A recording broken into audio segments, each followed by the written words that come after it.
everybody, and welcome to April 7th. It's a Saturday. That's right, and it's a serious talk Saturday at that. Indeed. This is our second Saturday.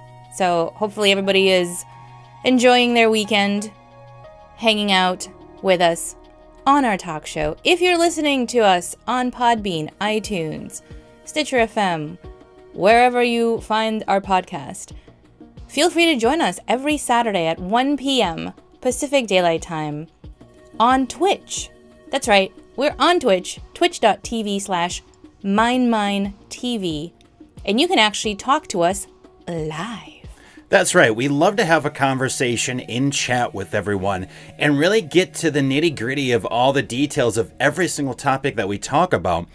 And as much as we try to review and study and read up on everything that we talk about, we love hearing from you too, because you all bring a very unique perspective and may have come across information we haven't, or have great questions that need to be asked to help elaborate and further the conversation even more.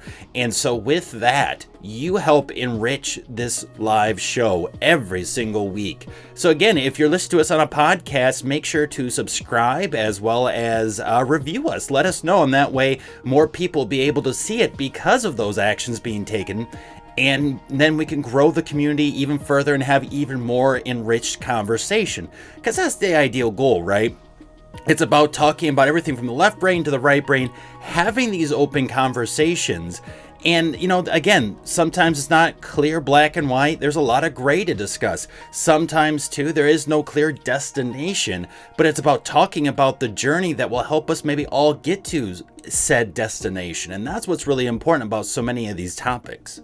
Indeed. And I have also, I feel like I always liken this particular show to a conversation that one has on a long road trip, right? You're in the car, you're just hanging out with a bunch of people that hopefully you like, and you're just talking about stuff, you know, and just, you know, whether it's healthy debate or whether you are in agreement, you know, that doesn't matter. It just matters that you're talking about it and hearing different points of view and really just getting to know more about the people that you're actually traveling with as well. So as you're traveling through life on this journey. And hey, maybe you're on a road trip and you are tuned into us right now listening to us. And if so, hey, thank you very much. Mm-hmm.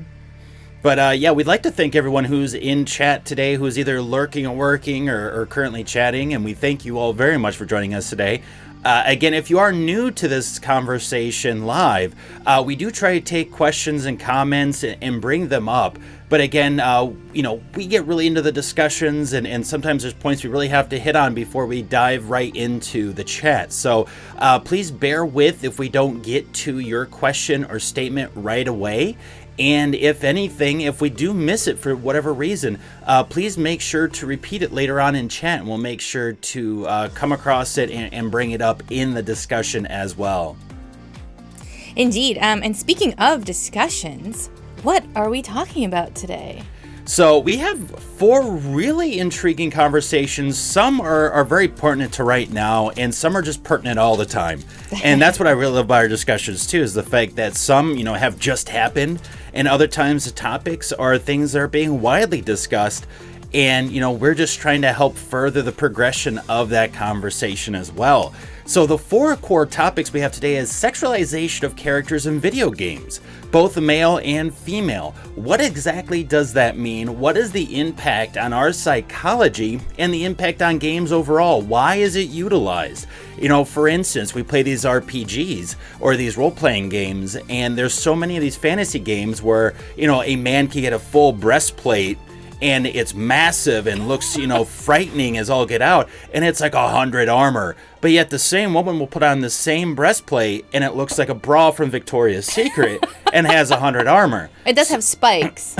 Typically, yeah, they'll have like spikes or something at least, so you could, you know, while they're looking down there, you can stab them in the eye or something. I don't know. So we're going to get in discussion of why does that exist? What is up with that in the first place? The second category or topic is going to be, what is proper sleep?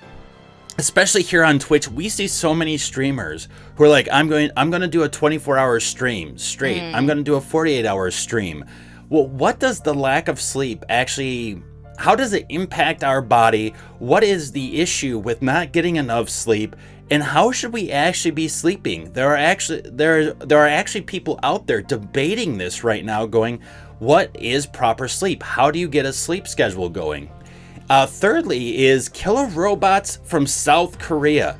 So we're going to learn more about this AI being built and implemented into machines of war. But that's not just the kicker there. The kicker is that it's all being developed by a university. So we'll get more in depth into that as well. And finally, the YouTube shooting and content creation. So, of course, this past Tuesday, there was the shooting that occurred over at the YouTube headquarters and in San Bruno, California. So we're going to be diving in depth into why did that happen and how is this a red flag for the things that have been happening to content creators for over the past year now. So we'll be going more in depth in that as well.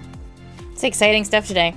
It is. It's going to be meaty, so hopefully we can get through everything. If we don't, we will make sure to carry some of the topics over to next week. I know actually the sexualization of characters we had to bring over to this week from last week because we just had such in-depth conversations from last week. So indeed, and that is a topic that was suggested by one of our audience members, Vargalas Vets. So we're excited to talk about it.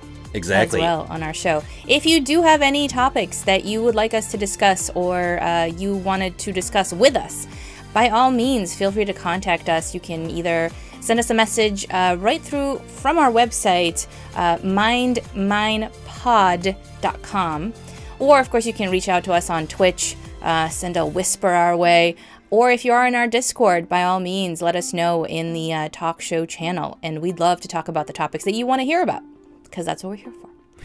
All right, without further ado, let's talk about this interesting topic of why are female characters so freaking sexualized in video games? And then there's an interesting debate, quote unquote debate, that happened actually on Quora. And there were a few answers from a variety of different people that I thought hit on a lot of really good information that I wanted to share with you, everybody. So basically what's happening here is, why are video games, well, some of the main questions have been, why are video games so violent? But the other times it's, why are video games so over-sexualized? So we see basically like the heroine of a story, and they are all, not very well clothed, right? And especially in the marketing too. Everything is very well emphasized. And but this isn't just for women either, though. It is also for men.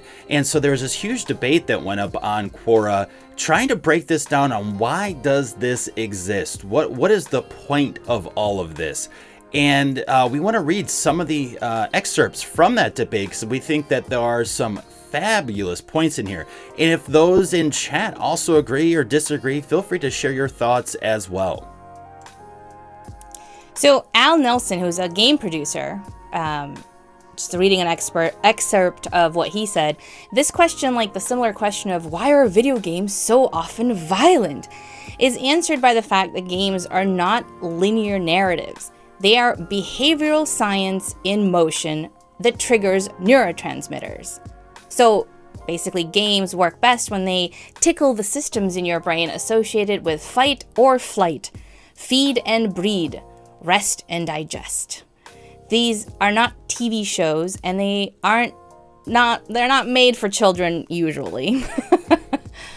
Anyone that thinks the very admirable normative statements about how real society should work in terms of equality, diversity, peace, and reason, which he says he supports, should also apply to purely artificial constructs that work with your low brain and subconscious mind, will be disappointed. Games must include Jekyll and Hyde. So what he's saying is, we're putting on these moral standards to video games, which in theory are made to actually access parts of our brains that are not necessarily the same parts of the brains that work with our high moral and ethical standards. Jeff Fuhrer, a self-proclaimed former video game addict, Also talks about how it's not just women that are sexualized in video games, but also men. And he says, pretty much all of them are gruff, chiseled, 30-something-year-old men with brown hair and a hint of scruff. And if you think about some of the main male characters out there in video games, they do tend to kind of look like that, right? They're usually white. They're usually somewhere mid-30s. They usually have a little bit of 5 o'clock shadow, and they're, kind of have a version of the masculine that's out there, which is, not too muscly, but they can stand up in a fight, right? And he says the prototypical male characters are popular because they fuel a distinctly masculine, tough guy fantasy. The rugged adventurer with raw sex appeal who kicks ass and always has a witty retort. Witcher, anybody? It's an appealing concept and it sells video games. So they keep showing it to us over and over. And he brings up another good point, diversity, right? Let's talk about what that means. Physically, move away from the idea of white characters as the standard for protagonists. I think the industry should make a legitimate effort to place more people of color in prominent positions in their games. And not just to change the color of their skin, but to try to write them in ways that speak to their experiences. And he goes in more depth. He talks about motivations. Where do our characters come from? What motivates them to do what they do? Why is Nathan Drake a treasure hunter and not an accountant? This is where diversity can really enrich the options for storytelling. And he continues on, if we're thoughtful about the real life experiences of women, I think there are many things we could do to improve how well we tell their stories in games as well, right? And he, sort of rounds out with, don't shy away from sex, but make it genuine, not gratuitous. And this is tricky. It ties into the treatment of female video game characters in general. The fact that a female character is sexy, that's fine, but is she really sexy or is she just eye candy, right? Real women in real life are, believe it or not, sexual beings, right? It's part of their existence. And some real women do wear revealing clothes, that's part of their existence too. But their existence doesn't begin and end with their sexuality. They are also people, shaped by their experiences, their genetics, they're a human being. So basically, it's the fact that it's okay if they dress sexy and they feel sexy and are sexy in a way, but just make sure that there's an actual story around them and that becomes a part of their story or of their background, rather than just throwing them in a two-piece whatever or as Fuse Fury in chat says, a banana hammock and calling it a day for no actual reason. Exactly. And I think that, Denise actually brings up a good point in chat. She says, I'll play devil's advocate. Okay, women are sexy and it's a fantasy game on both sides. That brings to point the fact that women also tend to choose characters. When you're going through a character selection screen and you're creating your own character, right? For the most part, you're going to create a version of a female character that you yourself believe is sexy, and that tends to be, to some degree, overly sexualized as well when you're finished kind of creating that character, because that might make you feel empowered to play a person that looks like that, because potentially maybe you yourself don't feel like you can exude that same type of look or confidence or sexiness in your own real life. So you're going to choose a character that kind of has that. So I think to some degree both men and women, when they play video games that do have characters that are a little over-sexualized, tend to still enjoy that from that sort of as Al said earlier, that quote low brain unquote perspective, right? Because it does trigger something primal in us that says, yes, that is the kind of look that I'm going for, or that is the kind of mate that I'm going for, or that's the kind of signal that I'm going for. Well, and there are certain signals too in our subconscious that tell us, just by looking at someone, whether they're healthy or not, or they're competent or not. Now, a lot of this is just folk psychology and doesn't really hold up per se all the time. But that kind of conceptual thinking in the back of our brains does exist. So, for instance, people aren't going to usually pick characters with a hunchback, because to them it could look like, oh, well, that's not healthy, right? How are they supposed to move around and be and kind of exude this sense of strength, to be this kind of hero character that has been sort of immortalized within our storytelling? These core archetypes that we constantly come across since ancient Greeks and even before then, within telling stories where, they have to look like this and be built up like that. And I mean, we even see it in Greek statues and in carvings and things like that, where everyone was built. We all have had this in the back of our brains for the longest time, even before we here were all born, right? I mean, it just seems to be kind of part of human nature. When you look at hieroglyphs, for instance, all the gods are very well built. They don't have like this huge beer belly, for example. All the pharaohs as well had a very specific look. So this has been kind of built into us innately because of what we assume as healthy or as strong or as confident. So we're not saying there's anything wrong with it. Again, going back to Jeff Fuhrer, who posted some of this information up, or his points up. It's the fact that, it's lazy writing, because they're taking some of these aspects and these characters, but not really giving them a full story and hoping the visual will sell over the actual story. And the story and the visual just don't mesh up correctly. For instance, we were trying to show art from Heavenly Sword here, where again this girl is trained, her father is a general, and she's pretty much a badass, and she's wielding this massive sword, but like she's in like tatters and everything like that, and being kind of overly sexualized, which again, if the character looks good, that's fine. But what is that point? What is the point of something like that? There is none, right? Especially if she's in combat, she's going to want to be naturally geared up. She's going to want to have armor that fits her and protects her, not have just some simple fabrics that are ripped and torn on her. So it's just like some of this logic, you have to really look at it and go, okay, what are you really trying to sell here? Right. And I would buy the motivation or the excuse that, well, she just has more mobility that way.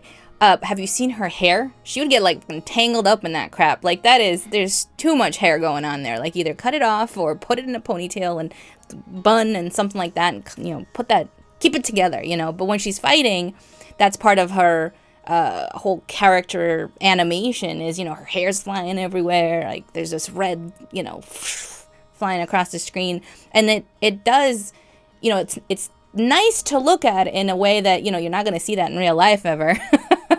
But at the same time, it also, for me, it breaks a little bit of that immersion, because I like playing her, but I also just keep thinking, no, she would be tripping all over her hair. Like, what is going on? And also that she has no protection. Like, how is she going into battle like this? Come on. Like, it does take me out of the game a little bit, because I can't stop thinking about, not necessarily like, oh my God, her breasts are so big, but rather than, she should really wear a sports bra, because that shit's going to hurt when she's jumping up and down with those things. Like I'm thinking about practical, logical things that that just serve to just pull me right out of the story.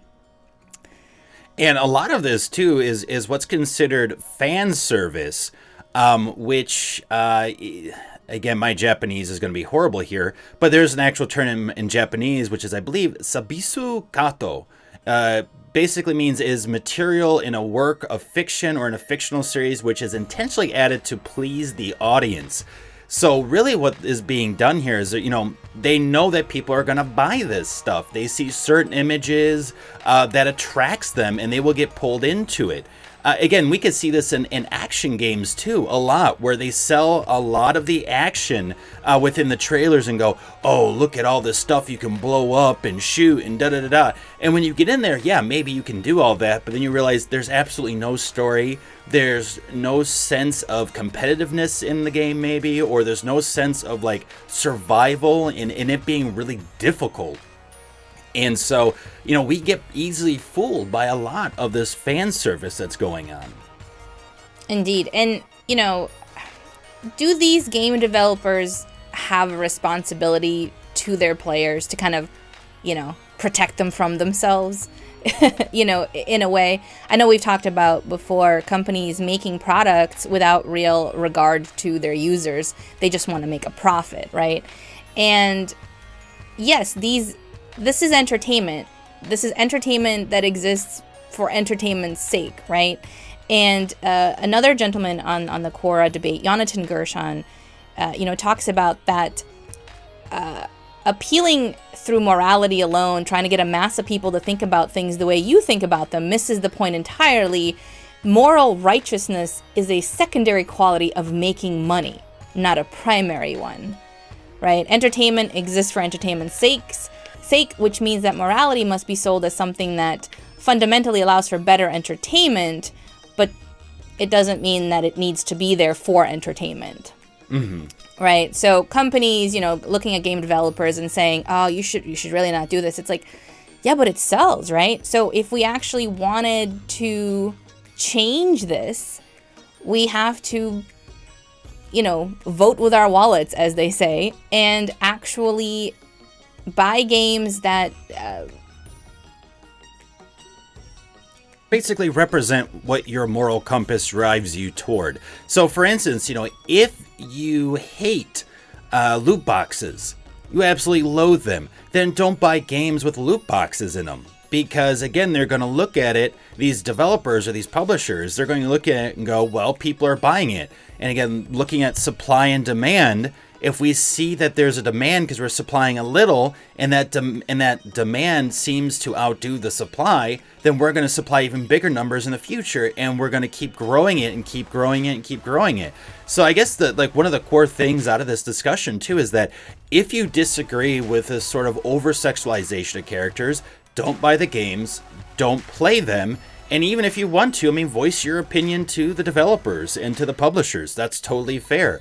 If it doesn't bother you at all and you don't care, keep playing it. We're not saying not to play them, but just make sure that you are, again, speaking with your wallet to these companies, because even though a company is a group of individuals, they get into this corporate think, and what happens is it becomes a one-brained entity, and you're not going to get through to them because all they're thinking about is numbers.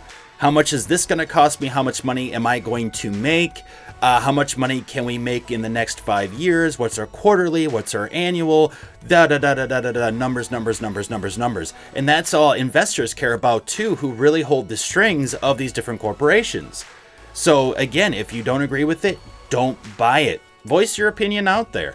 If you don't care, by all means, still keep playing it. Not saying to you, if it's a fun game, it still has a great story, it's up to you. It's your choice.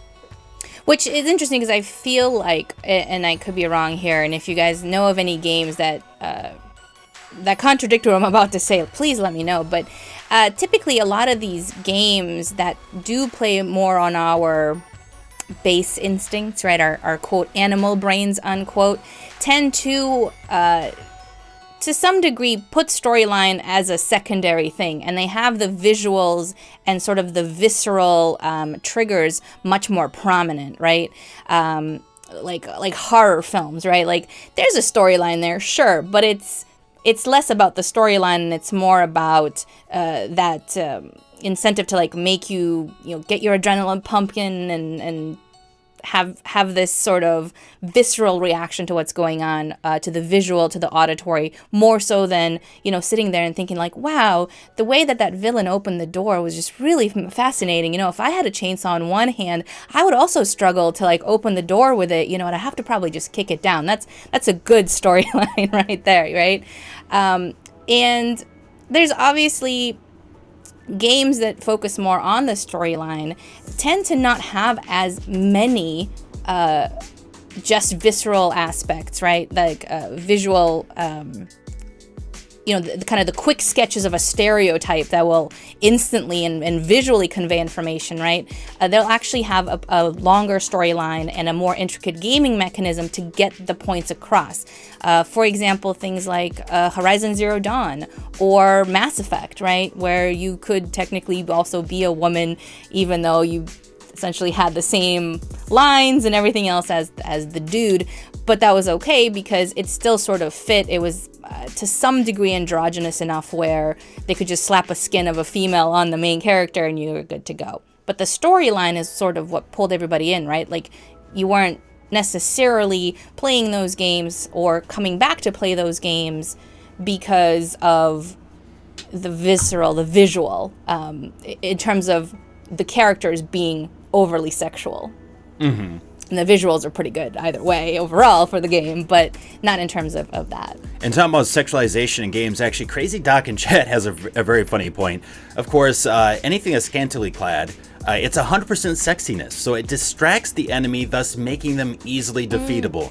So, I'm really waiting for that to be put into a game. I think that would be just hilarious, and it would be, I think, even more suiting and more realistic in a way, because at least, there's something behind it. There's a tactic. It's like, hey, I'm up here. What? Boom, right in the face, done. Laid out. Yeah, and well, I know we talk a lot about in general in our culture, this over-sexualization of women, but also, of course, as we talked about today, men sort of get it too, right? There's this the stereotypical aesthetic that a masculine man or men should aspire to reach, and we do see that in video games, we see that in films, we see that in romance novels, right? Like, it's all over the place. But I think one of the reasons why this, the fact that women are being overly sexualized in video games is a, I guess more, I don't want to say important, that's not the right word here, but more relevant topic to really talk about is because the demographics of like who's purchasing these video games tends to be impressionable young men of a lot of these video games where the girls just bounce around with almost nothing on. And I feel like it's teaching, maybe not overtly and maybe not in so many words, but I feel like it's teaching the people who play the games that that's the norm, or that that's to be expected, or that that's okay in a both conscious and unconscious sort of manner, right? Yeah, it's this desensitization process. If you're around something long enough, it becomes the norm and it becomes okay.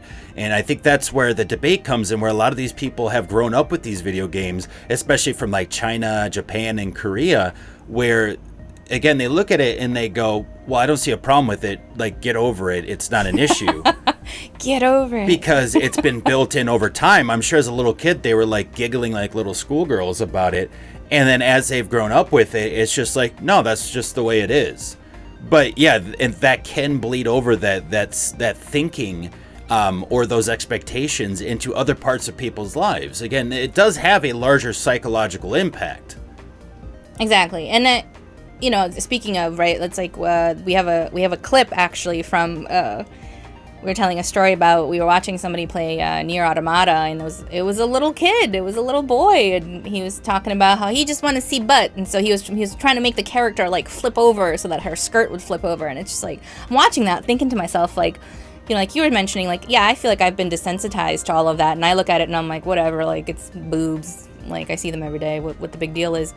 And but watching and realizing that kids, like little people, are watching, are playing these games, and what must they think of it, and what, growing up with all of that. When I was younger, I didn't get to play a lot of video games, so I'd never really got to see all of that, and I came into it much later on, when I feel like I was a little less impressionable about what maybe norms or standards were for for characters in video games, and I was just still sort of like, wow, what is this? Like, why is this here? But to think that little kids are playing some of these games, it's, I don't know, I mean, that's not to say that people and, little kids growing up and their parents and everything else, like, they're not able to then make the distinction about what should be the norm and what isn't the norm, and distinguishing between entertainment and not entertainment, that they can't do that. But yeah, like, I think over time, it can get difficult. And I think it's hard to get onto the psychological debate, honestly. I think more so we could definitely hit more in depth on like marketing practices and going, come on, like, do we really need this kind of over-sexualization for you to sell games?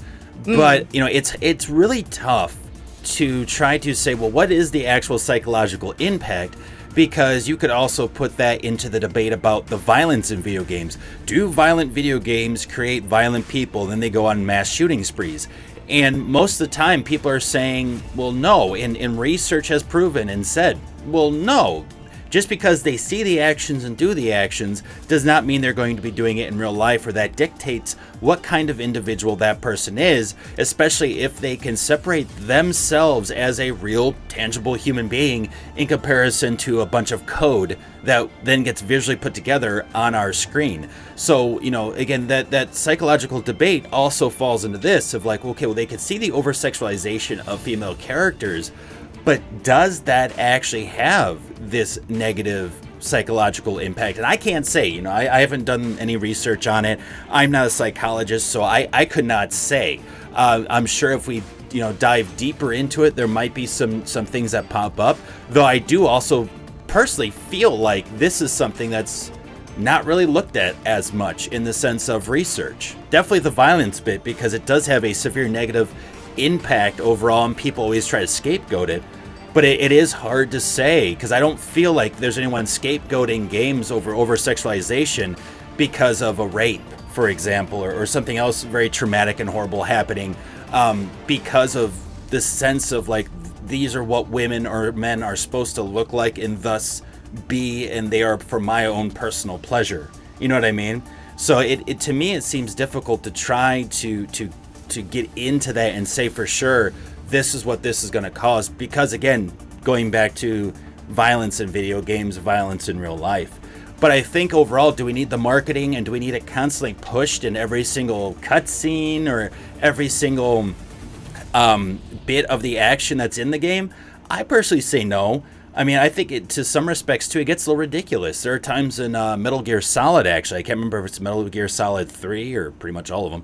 But there always seems to be a cutscene where, you know, for instance, a woman will be in, like, a button-up something or other, and all of a sudden, it cuts back to her, and all of a sudden, all the buttons are undone. And I'm like, what the hell? Just, what, did like, Snake, like, look at you and, like, with it, the Force just, like, popped open each button? Like, what the hell just happened? Like, to me, I'm just like, okay, this is severe fan service. Why are they blatantly beating us over the head with it? And that's what I hate, because as you mentioned previously, it does take you out of the story. Now you're overanalyzing it, going, what the hell just happened? And that sucks, because I don't want to get lost in a game, you know? Not that I want to binge it for 24 hours and, you know, not get a bit of sleep or anything, but I do want to get lost in that story, just like anyone wants to get lost in the story in a book or a story in a film. And so give us that, you know. I mean, think about how silly it would be if you were reading a book describing the action in some of these games. You would read it and go, what the hell is this, softcore porn? And you wouldn't read it, right? Like, there's so many people that would start making fun of it or start laughing at it, going, this is silly. But when we visually see it, it becomes something different all of a sudden. And maybe that should happen more often. I don't know, you know. Maybe we should have like a little breakdown on the bottom of the screen going, you know, and then she slowly unbuttons her shirt. But they're having a conversation about their accounting. Why is she taking off her shirt? It's called a romance novel. Yeah, I mean, that's what basically it becomes, but in a visual sense. It's just funny. Like, I feel like there is this kind of disjointedness between the two, but yet, I don't know. Like, I feel like in one way it sells, and the other way, if it was in word form, let's say, it would sell, but in a different way, right? To a different market. So it just seems kind of funny how that kind of gets overlooked, at least in my mind. So. Yeah, no, that's a good point. And I appreciate the point that you made also about the fact that, right, you know, violence in video games does not a violent person make. And so, you know, looking at something over-sexualized in video games doesn't mean that the person playing it is going to be like, yep, this is the way the world is. It's just that right now as well, I think there's the whole thing, which can be saved for another day, another topic here, but there's also the fact that something that's visual that can be, as you mentioned, when you're looking at marketing, right, and how these game companies market these video games, it's very similar in a way, or it brings forth similarities to how social media sort of amplifies certain things, and how it makes people sort of feel like, oh, that's the ideal, or that's the aesthetic that I'm supposed to go for. And I think it's a little different to just see an image of something, such as, an overly sexual person, versus doing the action of using a gun to shoot something in a video game, where it takes a little more for someone to actually, I guess, internalize that somehow, I think, versus like you're just seeing visuals that just constantly sort of passively make you feel or believe certain things, so that when you see them again, you are desensitized to them. Yeah, well, I will say too that, and then again, this isn't for everyone, and I don't hang around with a lot of different gamer types or whatever, you know what I mean? Like, I'm very much like, okay, if you rub me the wrong way, I'm good, I'm not going to be like best buddies with you. But there are people that I've played with online, or that I've come across, because, it's going to happen in video games. Everything's going into multiplayer world now anyway. And it's funny because there are a lot of males that I run across, and they're just like, they feel like it's silly. They actually make fun of it, and they're just like, okay, so how many developers do you think it took, or how much coding do you think it took to get that much jiggle in the boobs? They're just like, you know what I mean? Because like they're emphasizing it and making a joke out of it in the sense of like, this is really stupid that they put this much focus and attention to it. Then again, there are other games that have that are multiplayer that have simplified and have put on more clothes onto their characters, and then people negatively rate them on Steam. So I feel like there's people on one side, people on the other side. I feel like a lot more people are starting to go, this is just stupid. Why are we focused on this? Like, I care about like the combat systems and the menu systems, and does it run clunky or not? Can I play with my friends? Not like, okay, how big are the breasts of all the women characters, and how big are the scrotums of all the men characters? Like that's not usually what I hear in conversations, right? And so why that becomes the focus is interesting, to say the least. Well, and I wonder how many of those people that do leave the comments are men and not women, because, and again, I'm not trying to like create a rift, men and women versus, oh my God, who's better? But I will say that, playing as a woman in multiplayer games, and having that whole there's something there where you, as a different I guess minority in some sense, it's kind of the wrong word here, I'm not sure which one to use here, but like you as playing as a minority are not seeing something that, or are seeing something that those like not in the minority don't tend to talk about. Like I do you know what I mean? It's like, if you're in a group of guys who are playing a particular game, you might have different topics that you're talking about and different things you're focusing on, versus that if you are talking with a group of women playing the same game, mm-hmm. and you were the man, let's say, or vice versa, you were the woman and you're talking with a bunch of guys about that same kind of game. Well, again, my point, though, what I'm trying to make is the fact that there are men, though, that think it's ridiculous, just like many women gamers would. I mean, that's what I'm trying to get a point. At least this is my focus, speaking from as a man from that perspective, that, you do get two sides of the coin, people that want more of it, but then again, we don't know why per se. That isn't put into the reviews, of course. Well, I want to see more breasts because I feel like, I don't know. No one really knows per se, except for those people. But there is a contingent of people out there, though, too, that just go, let's just get to the game of it. Like, what is the core aspect of it? And it maybe your marketing kind of sold me on it, like it grabbed my attention so I'd actually look at it in comparison to all the other bits of marketing I'm seeing for other games. Sure. But in the end, is that my selling point? No. And is that something you should overly emphasize in the gameplay itself? No. And I think, women would agree to that to a point, though again, we know many women who also create mods for games like Dragon Age or stuff like that, where they try to add in sex scenes and all this other stuff for the male characters. So, I think for both sides, it's really hard to say. It depends on what side of the spectrum you fall into, but then also too, like, what is your reasoning behind it? I mean, just because maybe you want to see some sexualization in a game, it doesn't make you a bad person. It doesn't mean it's for evil, nefarious reasons. But maybe there's something to it. You're just like, hey, I just want it to be kind of more realistic in a way. Fair enough, right? Sex is a part of that system, throw it in there. So again, I think it's hard to say and speak for everyone, right? On like, what is your reasoning behind it? But there can be, from a marketing perspective, that can be a very slippery slope, though, too. And I think that's the core of it, is that you can't just sell it based on the sex, on the sexualization of stuff. Really, you need to be showing what is the game about. And if it's all about sex, well, yeah, you'll get people buying it. There's plenty of free dating simulators on Steam. But yeah, then make sure that's how you market the game, and that's what the game is, basically. Don't also try to show, hey, boobs, by the way, oh yeah, there's a game here. But it has nothing to do with the boobs. It's just, we're trying to put them in your face. Yeah, and I think Fused actually made a great point earlier on in the conversation in chat that really it's our, to some degree, our society is getting a little over-sexualized, right? And so in some ways, video games and really all forms of entertainment tend to be reflections of what's going on in our society as well. Well, yeah, in society, too, it's also based on geographic, cultural norms. I mean, that's really what it is. Because I'm sure much of this in Italy, people are like, whatever, we see it on public television every single day. Like, it's not a big thing, whatever. But yeah, here in the U.S., it's, depending on what you do. But again, we're not trying to, like, be pilgrims about this in a sense, but more so just a sense of like, well, what does it do on our psychology? And are people implementing it in the right form then? I have no problem with it, just is it being done in the right way? Because there is a right and wrong way of doing anything. Right, and like what's the use of jiggling boobs in the story mechanic? Is it that she uses them as weapons? Like, okay, that makes sense, right? But right, exactly. It's I mean, if you're trying to add in some realism because things move and shift, that's fine too.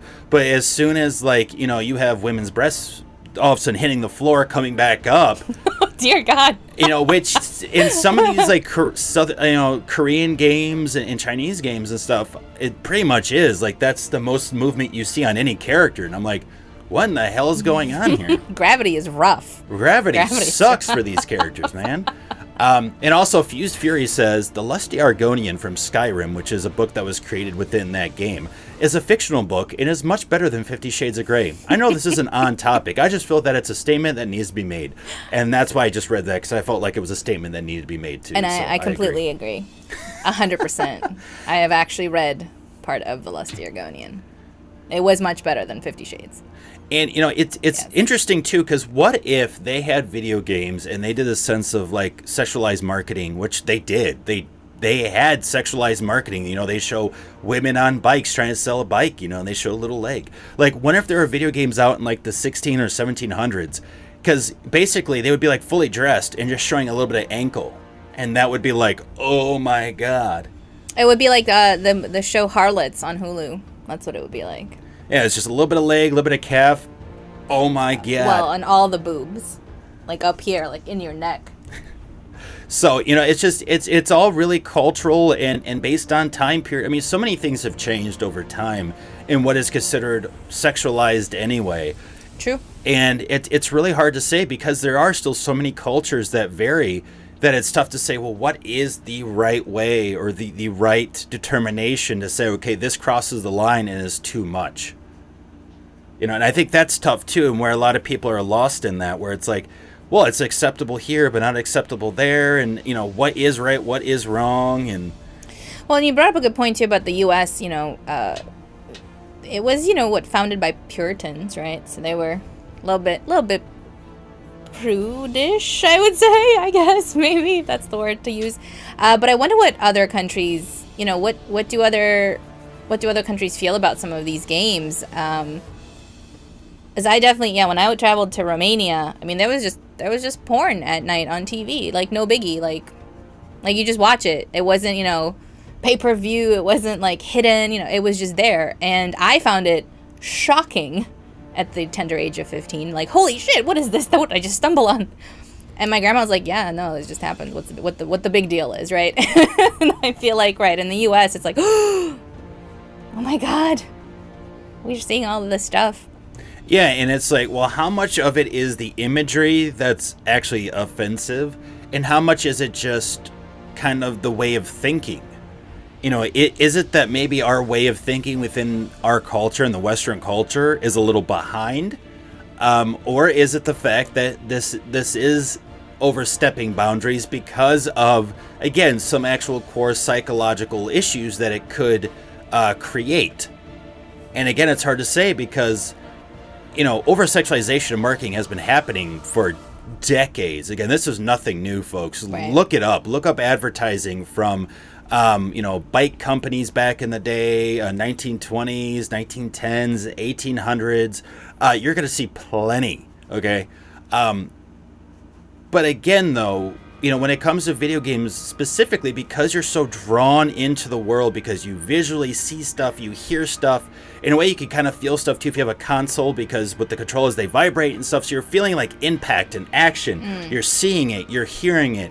So what does that impact have psychologically? And I can't say, and it's hard to say because even though games have been around for quite some time, consoles and whatnot from Atari and the Commodore 64 or whatever, they haven't been this engaging until like the past 10, 15 years. And even then, they've been getting better, right? The sound qualities and variances between sounds and what we hear and what we see. Televisions are getting better and, 4K, 8K, 10K, whatever the hell. So it's like, we don't really know because we haven't had enough time to research to know what psychologically is happening. But I do think it is important that we do start just kind of looking at it and going, what do these type of elements have on our psychology?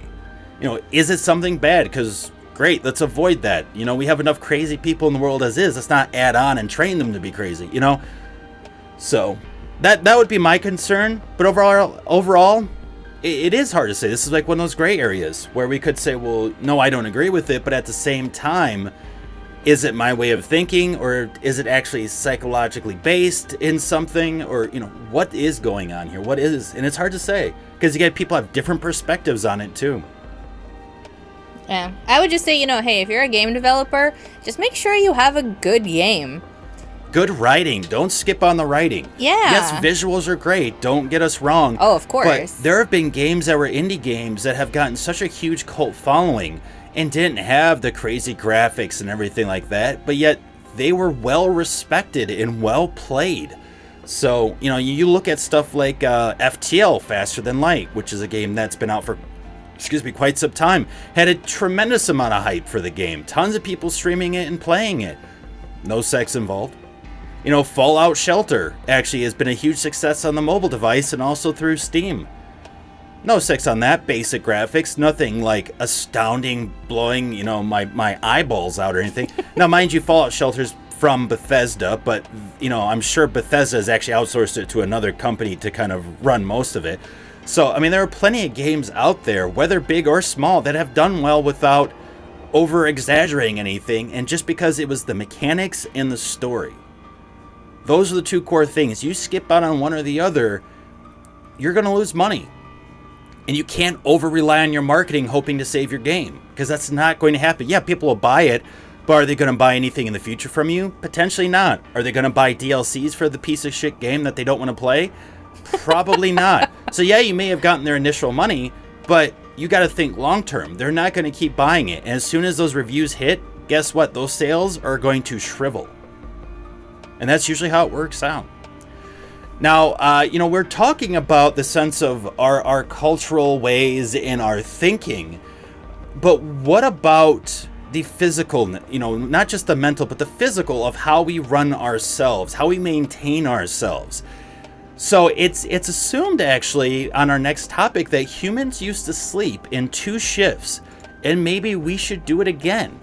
Now most of us try to push, you have to have at least 7 to 9 hours of sleep. Try to get 8 hours of sleep as best as you can. Otherwise, you're going to feel like crap. You don't want to oversleep, though, but you don't want to undersleep either because you're going to feel like crap. There's no, perfect win-win. And a lot of people have said, well, I get 8 hours of sleep, and I still feel like I haven't slept. I still feel horrible. So what is going on here?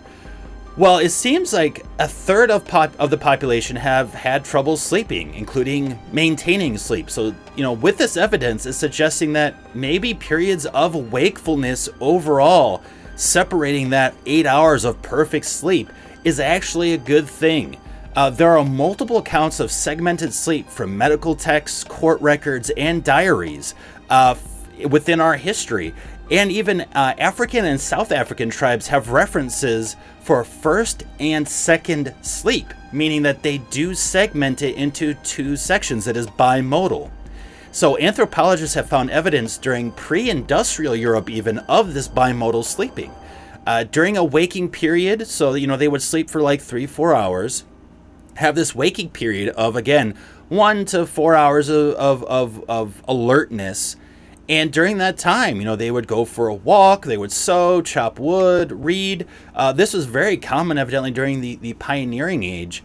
And historian A. Roger Eckerk started seeing the references of first and second sleep up until the late 17th century, where then he started to see it slowly disappear. And he believes that this sense of this 8 hours of sleep was actually started by the upper classes and filtered down to the rest of Western society. Now, again, it's up for debate on why that was, whether they felt like, well, you were more wealthy, so you could afford to sleep longer, so it was a sign of maybe wealth or power. Didn't have to chop wood in the middle of the night. Didn't have to chop wood, didn't have to try to, keep the fire burning. You'd have someone doing it for you.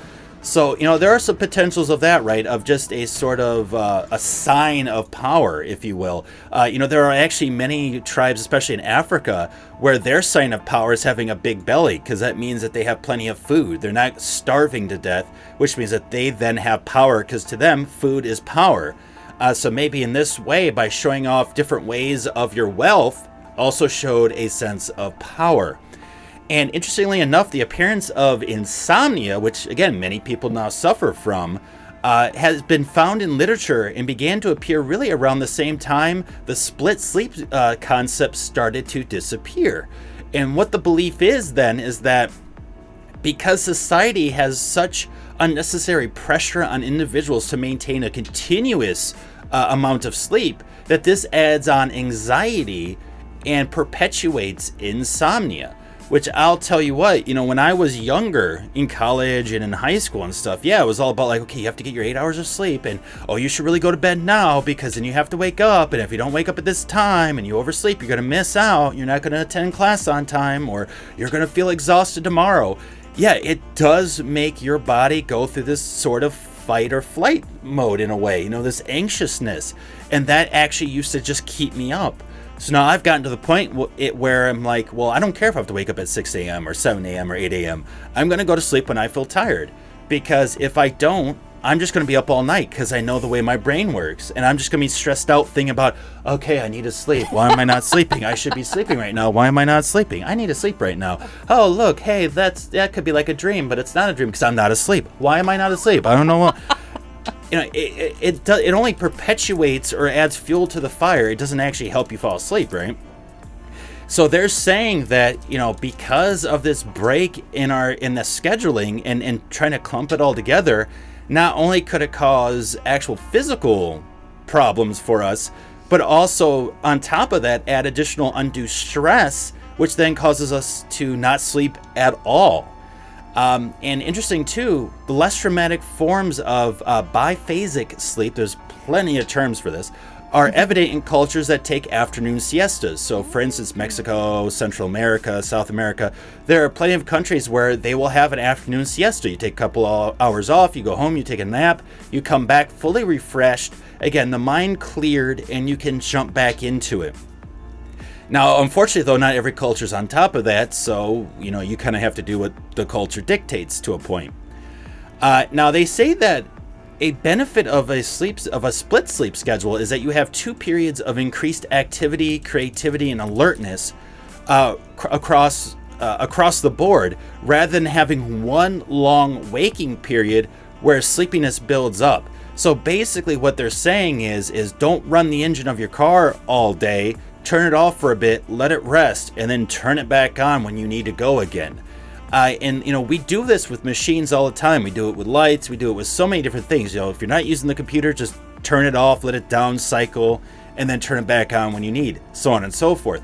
We need to be doing that with ourselves too. And the reason why is because without proper sleep, proper rest, it actually increases the risk for obesity, type 2 diabetes, as well as heart disease. All 3 things in which can kill you. Think about that one. Plus, we all hate the fact of feeling like we're losing our faculties, right? And when we get a lack of sleep, at least I know I tend to have a hard time articulating words. I tend to have a hard time focusing, paying attention. Again, as they put it, being creative and alert. Having my wits about me, basically. Being able to move through, the space I'm in successfully without bumping into something, tripping over something, breaking something, because I'm just not all quite there. And, due to these risks, some industries are jumping on it and going, okay, we need to do something about this. So some of them have employed schedules with shorter but more frequent sleep opportunities. So for example, instead of 8 hours straight with say a 30-minute break for lunch, or 9 hours straight with an hour lunch, if you're that lucky, they may do 6 hours on, 6 hours off, 4 hours on, 8 hours off, and 8 hours on, 8 hours off. So they try to figure out a way of basically shifting the hours around, so you have downtime and then you have uptime again. And there are actually some tech industry leaders that are jumping on this, and they have sleep stations right at the work, and you could literally take a nap. You could take a 15-minute, 20-minute break and just rest and nap, and that way you come back fully alert. It's especially important for people who sit in front of a computer screen, right? Because your eyes are constantly getting strained. It's all mental work. You need to down cycle that for a little bit. Otherwise, work becomes sloppy. You start rushing through things, skipping steps, and a lot of bad things can happen. But then again, too, this could also happen when you're doing physical labor, too. And that could be even more costly, because that could cost you a limb, even to a very extreme point. So, this then questions, well, is a sleep schedule actually worth it? What are we doing this right? Are we doing it wrong? And what kind of sleep patterns are we typically seeing? From us and from others around us, or if we watch other streams on Twitch, what are other streamers saying that they're getting? Have we seen also the impact of lack of sleep? What does it do to you? And again, for those in chat, let us know. Again, these are some questions that are also directly directed toward you. Yeah, and I think we've all potentially heard about Leonardo da Vinci's famous sleep pattern, which was basically 20-minute naps every 4 hours, which apparently is a sleep schedule called the Uberman sleep cycle. 20-minute naps every 4 hours. And, and there's a lot of research, of course, done into these great minds of the past as well, and taking a look at their sleep schedules and, what they kind of did. And there is some evidence that, people slept in polyphasic sleep cycles, right? So not just like a 1 8-hour sleep cycle and then you're good for the entire day and you repeat it the next day, but rather sleeping in smaller shifts throughout the day, which allowed you to essentially be more alert when you were awake than if not. And I think, it's interesting how that shift happened back in the 17th century, where all of a sudden we went from a two sleep cycle, or a biphasic cycle, into this sort of, okay, you just got to get all your sleep in all at once. It's like, look at cats, they're sleeping all day every day. They sleep a lot, right? Like, so, and I think that it'd be interesting to look actually at animals across the world and kind of check and see what their sleep cycles are like, because it doesn't it doesn't really make sense, evolutionarily speaking, to sleep for that long of a period, especially at night when, dangers lurk about, because then you would be killed by nocturnal animals, right? Yeah. And I actually read an article, and I don't have it with me right now, but I read an article that actually looked at how, why some people tend to consider themselves like morning people, and some people consider themselves night owls and stuff like that.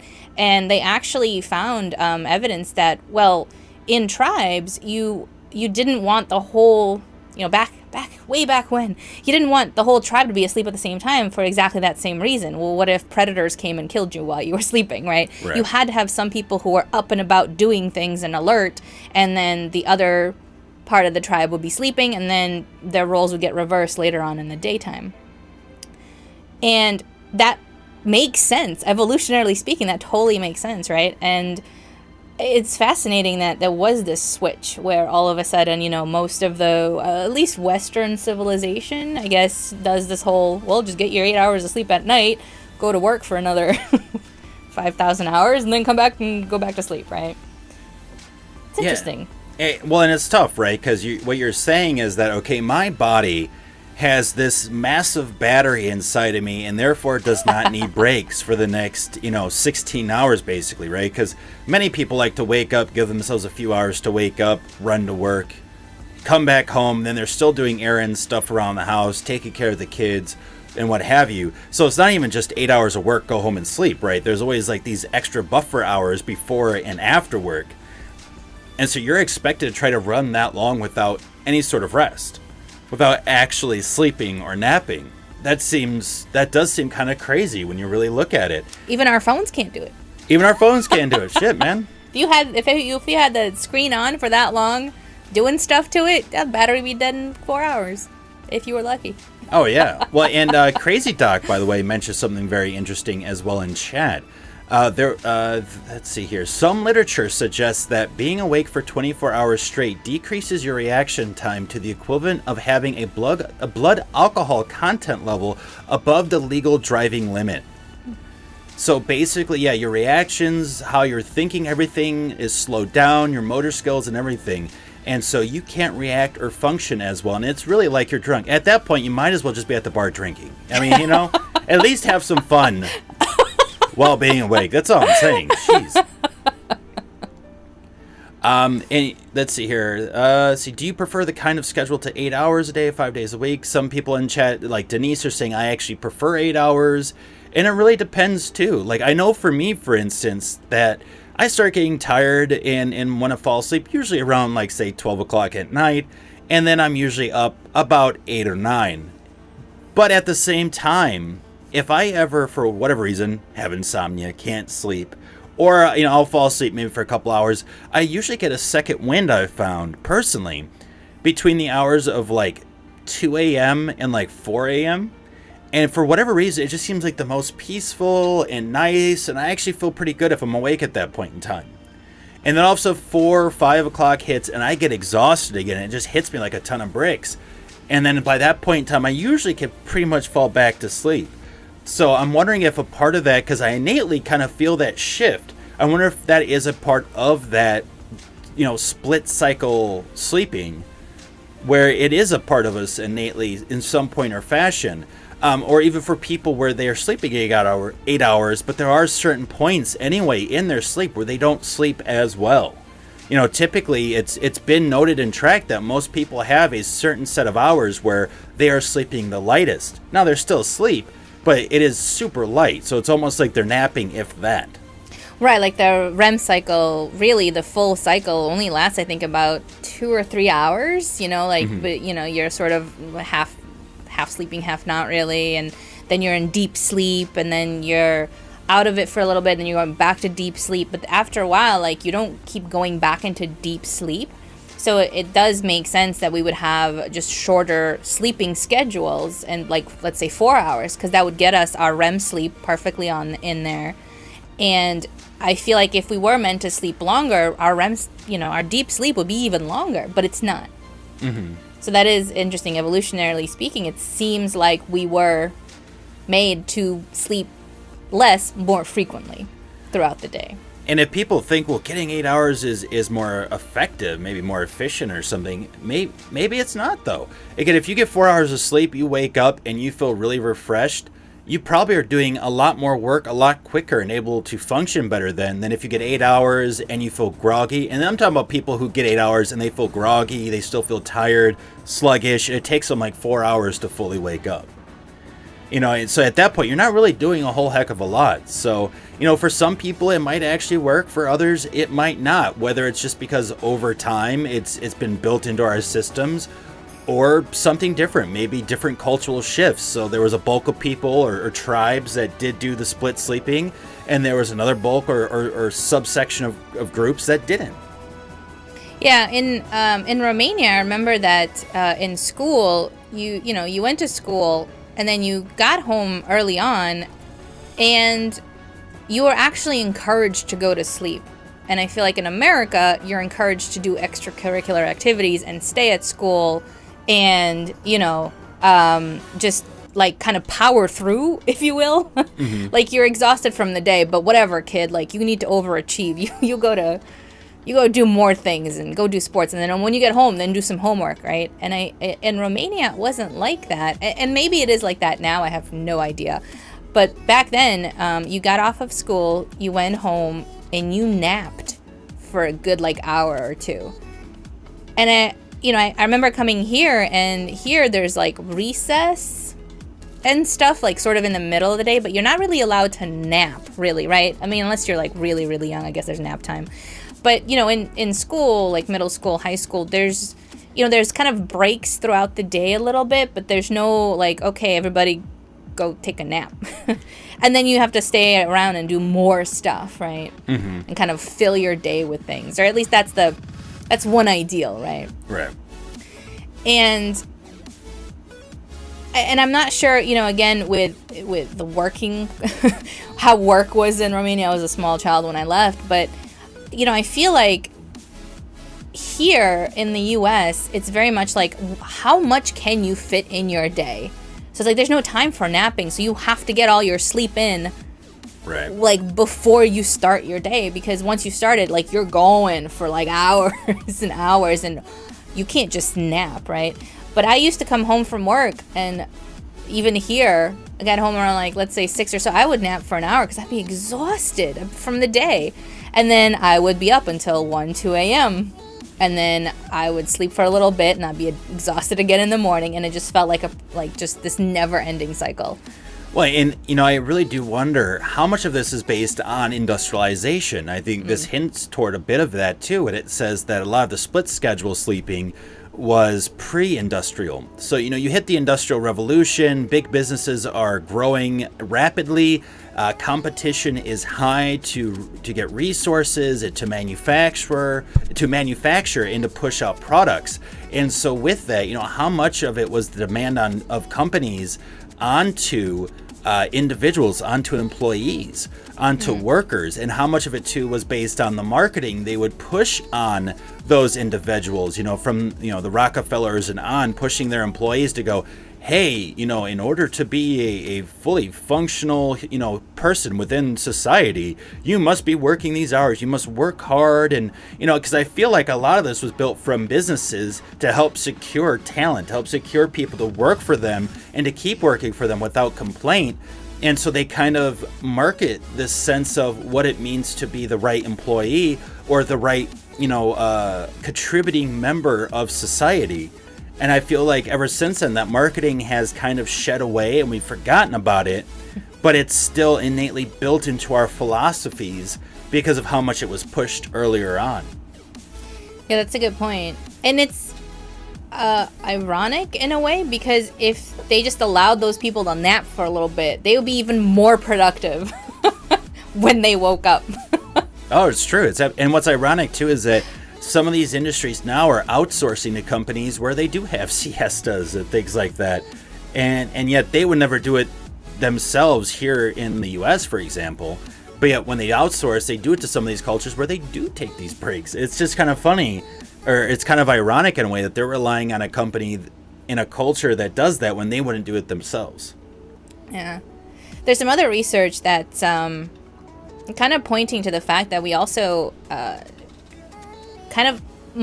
we have a circadian rhythm that's closer to 25 hours rather than 24 hours too. So if you think about that in terms of, our day kind of being split up in these 24 hours, but our natural systems tend to be a little bit longer. That would also explain too for anybody who just stays up a little bit longer and then has a hard time falling asleep, waking up, and then kind of doing that. Because if we were technically left to our devices, there is evidence that suggests that we would actually every day go to sleep a little later because of our overall day is really technically closer to 25 hours. So I found that very interesting as well. Because I feel like there's just a lot of factors, between industrialization, and companies and sort of this urbanization of things where, if everybody was just sort of left to their own devices to nap whenever, it would be harder to run a functioning society in some respects, right? Because you would still need people to conform to certain set sleeping schedules, right? Mm-hmm. Whether it is, okay, you sleep for 4 hours right now, you're awake for 8, and then you sleep for 4, and so on and so forth. You still need to have some sort of consensus so that, that if you go to the store, it will be open, and so on and so forth. So I see certainly the benefits of having a day-night sleep-awake schedule that is sort of uniform across a lot of locales, a lot of people, and everything like that, because you have to have some consistency in order to run a successful society. Like, I get it, but at the same time, is the one that we have right now, is that the right one? I don't think so. Based on everybody that I've ever met, no one has ever been like, oh yeah, I love going to sleep at 10 p.m., waking up 8 hours later, going to work for X amount of time, coming back home. Oh yeah, this totally works for me. No, it doesn't. It doesn't work for anybody. Maybe it works 1 or 2 days here and there, but those would be the exceptions. Well, yeah, even then, if you do get those 8 hours of sleep, there's so many people that are like, oh, I can't wait to sleep in on the weekend. But don't you get 8 hours of sleep? Isn't that what's supposed to be pushed as the healthy thing to do? So that you want more sleep now? And so it's just interesting too, like how much of our psychology a lot of times tricks us and our body into thinking we need something or don't need something in comparison to what some of the facts actually are. Yeah. I, for one, love napping, as we all know. But I just think it's really nice to, to be able to, as Evin mentioned, you can't force yourself to go to sleep at a certain point in time, because that may be counterintuitive and may actually do the opposite of what you were hoping it to do. And so then, instead of looking to try to fit yourself into a sleeping schedule that you think that you need to, maybe take a look at your lifestyle, I would say, and see how you can, adapt to other things that will help you adapt to the sleep schedule, if that makes sense. Whether it is something like sleeping pills, okay, that you have to get to sleep in the next 2 hours. Make sure to take a sleeping pill in an hour, because that'll make you feel sleepy by the time you have to go to sleep. If you know that you have to go to sleep in 2 hours, try doing some activities, if you can, that are more calming. Drink some chamomile, caffeine-free tea. Put some soothing aromatherapy of, lavender, I think is the one that like soothes you and puts you to sleep, or something like that. So try to see if you have the ability to change the things in your environment and change the activities that you're doing to help, one, positively reinforce your brain that, okay, now it's time to go to sleep. Much in the same way that, in theory, going into your bedroom should do that. But we all work out of our bedrooms. We do lots of other activities now in our bedrooms that, when you go in there, your brain doesn't think, oh, I'm about to go to sleep. Your bed is, oh, I'm about to go do something. This is not a nice place to just sleep. I have to be doing something. So you need to basically have some triggers that you're setting up for yourself to trick your body into saying, okay, it's time to go to sleep now, and it's okay to do that as well, is what I would say as well for that. Yeah, Infused Fury in chat says some cool research out there is saying how camping and shunning all man-made light for a week can actually reset our body clocks. And that is actually another topic for another day too, a discussion based on how artificial light actually impacts our systems and how we respond and how awake or alert we are. And a lot of people are saying that they're suffering from what's called light pollution at night because of how it impacts their sleep and their overall rest. That's true. Man-made light pollution. I like that. That's a good phrase. We're there. polluting on every level, man. You want more light, we got more light. You want more what do I want to say? Greenhouse gases, we'll give you more greenhouse gases. You know, you want it, we'll supply it. Here you go. You know, and it's fascinating because we talk a lot about in our shows. You know, we have all this technology, right? We're making all these advancements. We're getting so smart. We're getting so fast. We're getting so good at things. But at the same time, we're creating things that are negatively impacting us. And like AI, right? AI could have it could benefit us greatly. It could also really royally screw us over. Right now, there's actual AI experts that are calling for a boycott over a killer robot project at a South Korea university. And I say killer robots because that is the terminology that they use. And it's interesting, right? Because the institute, so the Korea Advanced Institute of Science and Technology, or KAIST, is working together with Hanwha Systems, which is a defense manufacturer, to create some AI weaponry systems, basically. Right. Now, KAIST says that, you know, they have a research center that they originally opened to create systems that were to help us, right? So they wanted to create AI-based command and decision systems, for example, that could work with unmanned undersea vehicles, right? Or that they were aircraft training systems that had AI to help with accuracy and smart object tracking, recognition tech, all the stuff that was technically good intent behind it in a way. But they're working with a defense manufacturer. And so there's Toby Walsh, who is an organizer of this boycott and a professor at the University of New South Wales, states that, yeah, there's plenty of great things that you can do with AI that saves lives, including in a military context. But to openly declare that the goal is to develop autonomous weapons and have a partner like this, like the defense manufacturer, sparks huge concerns. So this boycott includes AI researchers from nearly 30 different countries because they claim that this university working with this defense company could lead to what they call killer robots.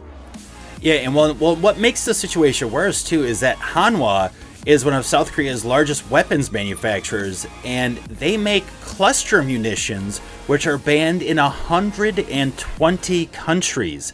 So the work they do is banned in a multitude of countries, and now this company that's making these weapons that they're not supposed to be is now working with this educational institution to, guess what, make more weapons that now control themselves.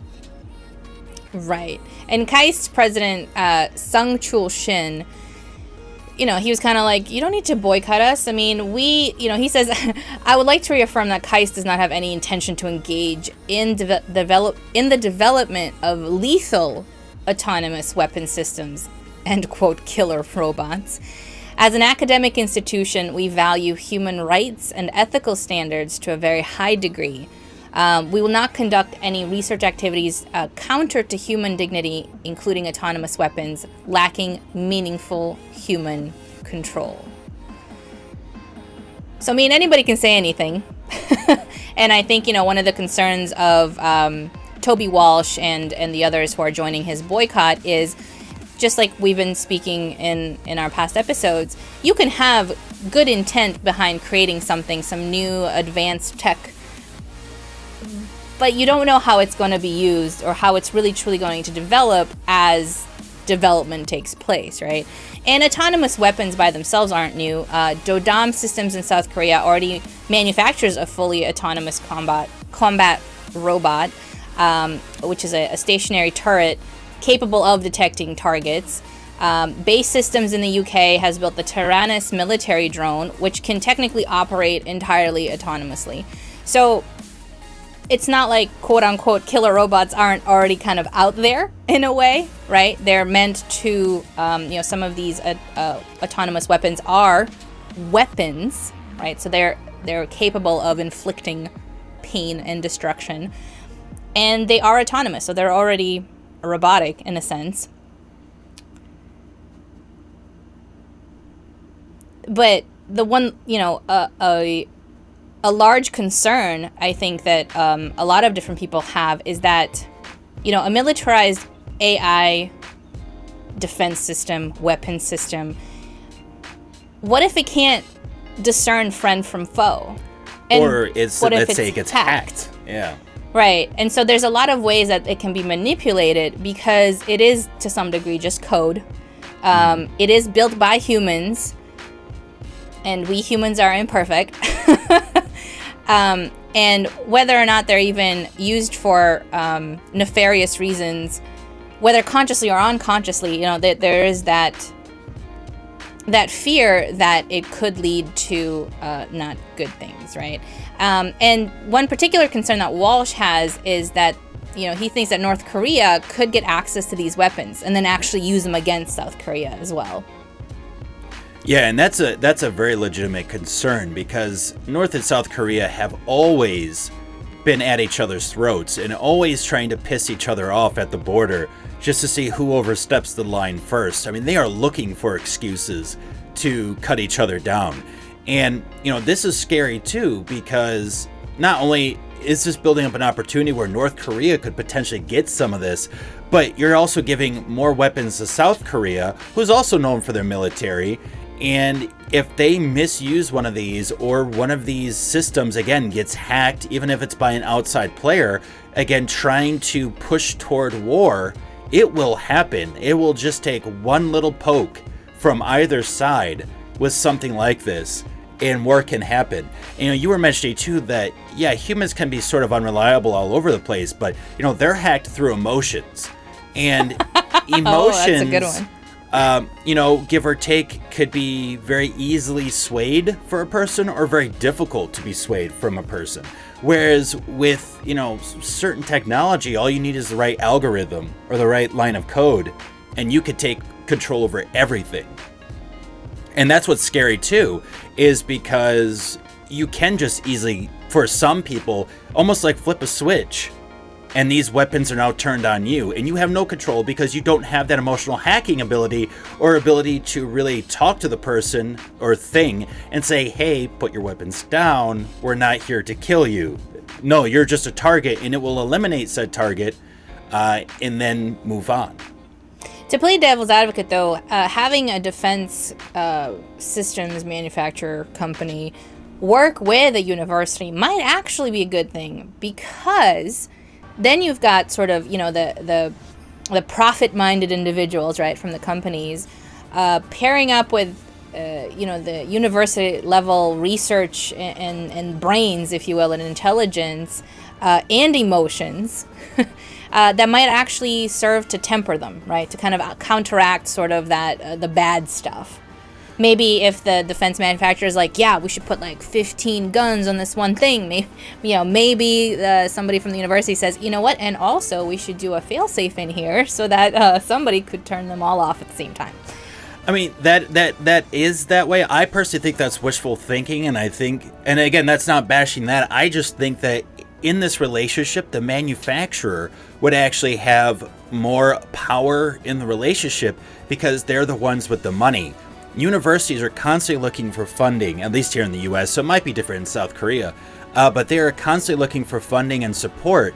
And if they are getting a pretty penny to help with the research and development, I feel like actually the manufacturer has more power because they also have more connections to the military, and they'll basically listen to the military. Military says, we want this. They're going to make it for them no matter what the university says. And I'm sure probably somewhere in any kind of agreement that they sign, they go, well, if the school, does not end up, finishing any of their research, designs, and building of said autonomous machines or any kind of coding or anything like that, that all then will come into the possession of that manufacturer. Now, it's hard to say without actually knowing the contracts, but that is what typically happens when a party within a business relationship knows they have more power or leverage.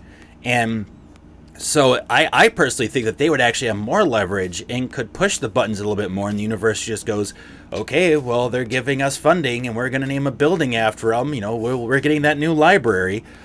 So it doesn't matter what they do. So I don't know. I mean, it could be your way. It could be my way. I'm not really sure. But I personally feel like in that relationship, the manufacturer just be like, no, you guys need money. You want to give your students education and everything, and you want to be able to use our name to promote the fact of what you offer to your students. This is what you're going to do. Yeah, no, and that's a good point. I would imagine though that if the manufacturer is throwing, bajillions upon bajillions of currency their way, they could do that and just steal somebody from the university. You know what I mean? Like they could also put an advert out and say, hey, we will pay bajillions and bajillions of dollars. We will fund all of your research that you want to come work for us, to anybody like walking off the street in a sense. Well, and I almost wonder then who came up to who first. Right, yeah. Because if it was the university that walked up to them and say, hey, we want to expand on what we do for this department that we've created specifically for the realm that you're in, we want to work with you, then that means the manufacturer still has the power over them because you came to us. Because, I can't picture a manufacturer going to a school unless they're really hard up on cash. Then, that does put them in a really rough position. But I feel like it's probably the other way around. The school came up to them, said, hey, let's cut a deal. You fund us. We get the funding we need to do whatever else, too. And then we could say, hey, we're working with you, blah, blah, blah, blah, blah, get more students in because they can get more and again, there's probably nothing nefarious. A lot of it's probably, business minded in the sense of just supporting the school, but also some philanthropic in the sense of like helping their students out. Like, hey, we want to give them a real hands-on education so they could just jump into the workplace once they leave here. That's a potential too. That may sound a little cliche, but there are still people that do believe in that. So it could be that justification too, but then again, what's the end result? We get weapons with freaking laser beams. Yeah, and this is interesting timing as well. Because there's an upcoming UN meeting on autonomous weapons, and already more than 20 countries have they've already called for a total ban on these killer robots. But it'd be interesting to know more details about what exactly they determine, is autonomous, right? Like where, I hear the word autonomous and then I hear the word AI. And I don't know if those are necessarily the same thing or, where the definition is there. Because to me, AI is an almost sentient kind of intelligence where it's able to reason for itself. It doesn't need any human input. It doesn't need any of this, meaningful human control. It just sort of goes and does things, and it can, it is capable of, overriding any overrides, and it's capable of sort of doing very high level things, even potentially possibly not necessarily replicating itself, but creating something else to help protect itself, for example. That's what AI means to me. Autonomous to me just means like somebody wrote a code, and it's like back in, when you coded things in DOS and you told it, okay, on line 10, go to line 20, go to line 30, and then go back to line 10, and you just ran that code, right? And it just runs on a loop or something like that, and it's got some parameters, and that's it. And when it doesn't meet the parameters, or it doesn't, it gets to a situation where it can't determine where to go next, it sort of just shuts down. or stops working. And that to me is what autonomous means. Like, it goes on by itself, but much like your, thermostat in your house, it gets to, 22 degrees, you're good to go. Well, and I personally think, though, that those are the stepping stones to full-fledged AI. And I think that's the concern of many, is once you put some of those stepping stones in place over time, you will have to grow it or expand it based on demand, based on needs, and eventually it will become fully AI or full AI. I also think, too, that basically when they say autonomous, it's just automatically assumed or noted as we are putting an AI system in this so that way it could figure out what is friend or foe, what is this or that, and is more than just basic step, like to-do lists of code. That's what my guess is that that's the assumption of now is that autonomous really just means we're putting an AI system in it. It's going to be a lot more intelligent than Siri or whatever with these personal assistants that we have on our phones, for example. But again, maybe not. I mean, maybe autonomous is just more step by step, but then the growing concern is what it then becomes after that. Right, and it's still vulnerable to hacking and, right. and being used for nefarious reasons by humans. Yeah, because if it is autonomous, if you have the right code or hack, you could trick itself into putting its defenses up and then denying anyone who should have access to it. Where it might be a little bit more difficult, or there might be more of a workaround for something that isn't autonomous or doesn't have AI involved if something does backfire. But again, I'm no AI specialist by any shake of a stick. But yeah, I feel like that is probably the push, though, is to get it where it's fully thinking and you don't have to worry about literally people on the battlefield. Because I especially think, too, that war really hits us a lot harder because it's other people out there. It's other people dying, getting shot, blown up, and what have you. But now, I wonder if you had a war of all machines, of all just weapons going after weapons, and whoever's weapons survive, they're the winner, right?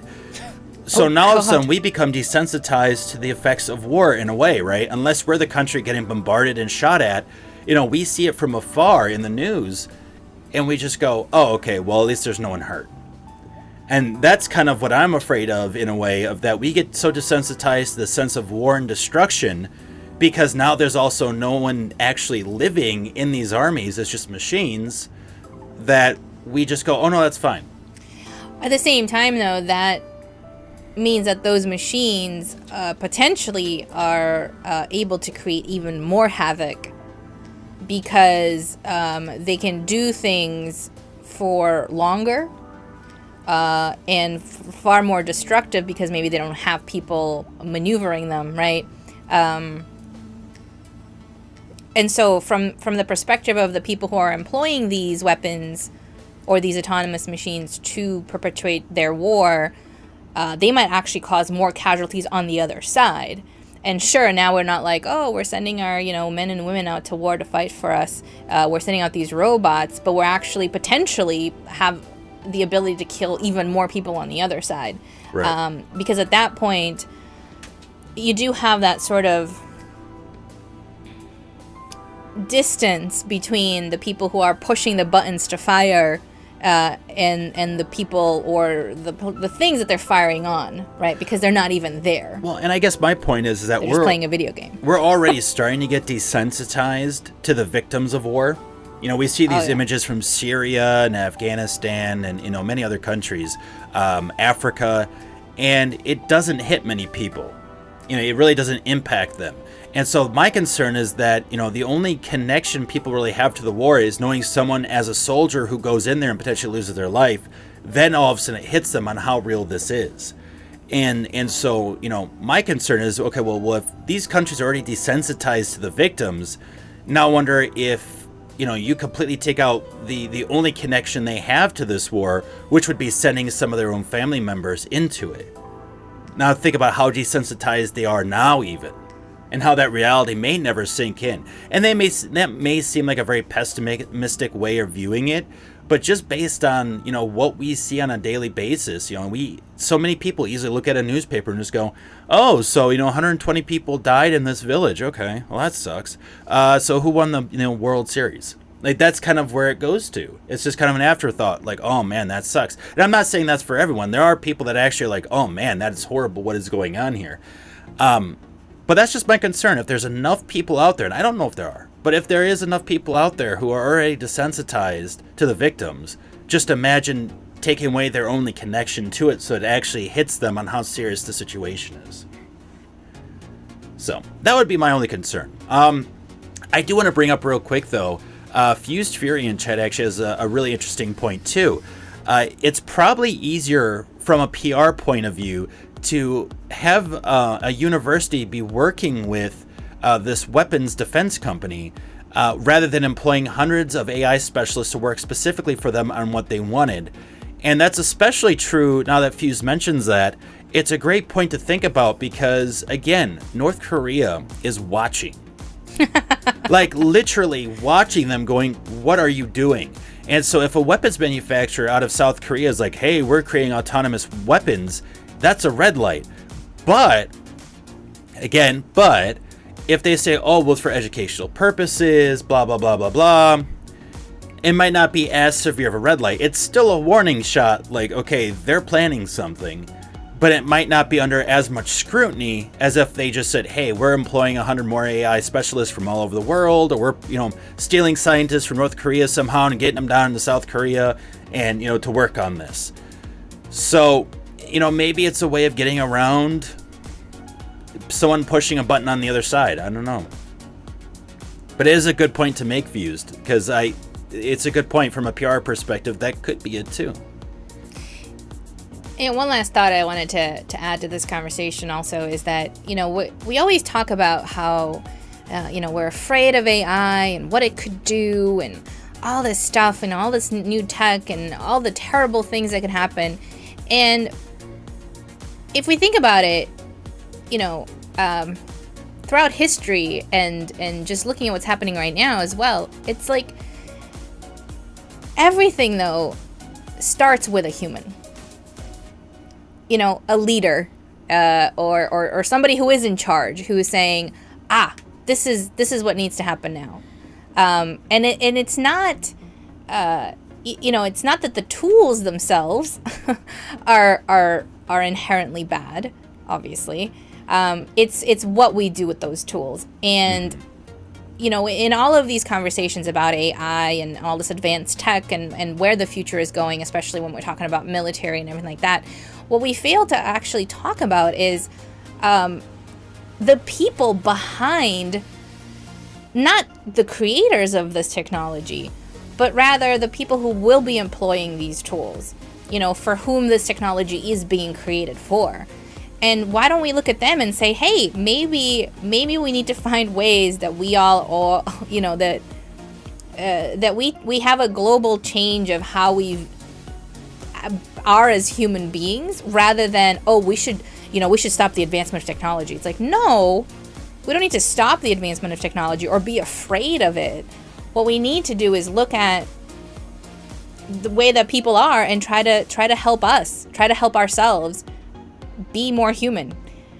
And I don't know, maybe that sounds idealistic, but I don't feel like people focus on that. They're always focusing on like, oh, well, this is a terrible thing, we shouldn't do this part because blah, blah, blah. Yeah, because we need to train our kids now, and we need to train our young adults now, and we need to retrain our adults now, and really just focus in more on, hey, this is a tool. Don't be a dick with it. Instead of, oh, you don't get any tools, you go to your room, Yeah, I mean, there's something to say about that instead of taking away or hindering the growth of something, teach people how to use it correctly then in the first place. Right. And I think that's one of the key factors too, is, why are you doing it? Why are you using it? Or at least having lines where you go, hey, you could grow it, but if you grow it too much in this one section, you are kind of crossing a boundary because there is just no need for it. Like for instance, you don't need a fully automatic assault rifle to go deer hunting. Well, I mean, unless you're playing a video game and you just have unlimited ammo. So unless you're doing Far Cry 5, then shoot the shit out of it. But you're not going to have a deer left after you get done with it, So, and again, that I'm not trying to get into like gun control or anything like that, but that's just a general idea of like, this is how you implement certain tools, and these are the right tools for the right situation. And, there are wrong situations for a tool, you know what I mean? And so I think it's, again, going back to your education idea of like, well, let's educate people and actually put the investment into these people so that way they can pass down this education. And we hopefully get out of certain shit situations that we keep finding ourselves falling into constantly. Right. Like, it's not like you can't give your kids scissors or, give them a car to drive because you think that they're going to take those scissors and kill the house cat, or they're going to take the car and go like slam into somebody. You give them these tools and then you teach them for, hey, this is used to cut pieces of paper when you want to make a collage, or, like whatever it might be.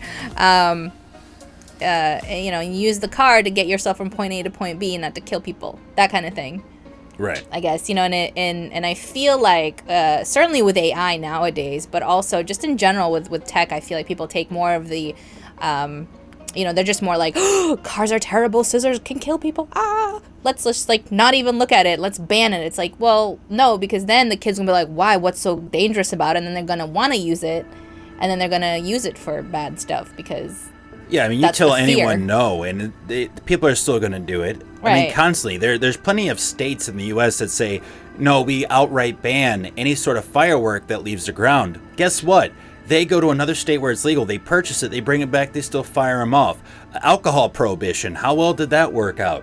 Trying to stop in the whole drug war situation. Oh, really? So by putting a bunch of people in jail for minor drug offenses, how well has that been working out for you? How much of the drug war have you really won? Not much at all, actually. And so, you could look at it like that, too. We can't just outright ban everything, but we got to look at it and teach and educate on why it's good, why it's bad, in what situations. It's just good parenting overall, kind of, in a way. And as we talk about utilizing tools as well correctly, and we did mention guns and everything, but weapons overall, we did want to talk about the tragic shooting that happened at the YouTube headquarters this past Tuesday in San Bruno, California. Now, we're not going to go in depth onto the shooter because, again, the attention shouldn't be on the individual who committed the crime, but more so on the situation, understanding the psychology of maybe how someone got led to a situation like that and what is really going on. And so this shooting occurred, like I said, at the YouTube headquarters of San Bruno on Tuesday. The alleged shooter posted videos showing clear frustration on the service, doing so as a former money-making user on the site. The shooter felt discriminated against due to multiple videos being demonetized. This started roughly, though, a year ago. So not even just for the shooter, but for many content creators. It's been over a year where we've seen super strict implementations of rules and regulations, but at the same time, they've not only been super strict, they've been very unclear, and YouTube seems to avoid directly answering what these regulations really are. What do they actually mean?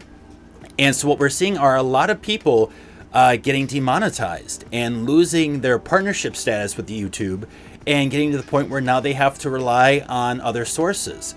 So with this, going back again, this all started a year ago during what's called the adpocalypse. And again, we're not making this up. This was a term used by actually a multitude of streamers and video creators on YouTube as well, where Google faced a massive backlash from advertisers due to some ads allegedly appearing on very controversial videos. So some of these videos could be very politically charged, some of these could be based on, say, weapon use, violence, sex, you name it. And because of this, the situation then further inflamed and built even further during March 2017 when the UK government froze all ad spending with YouTube.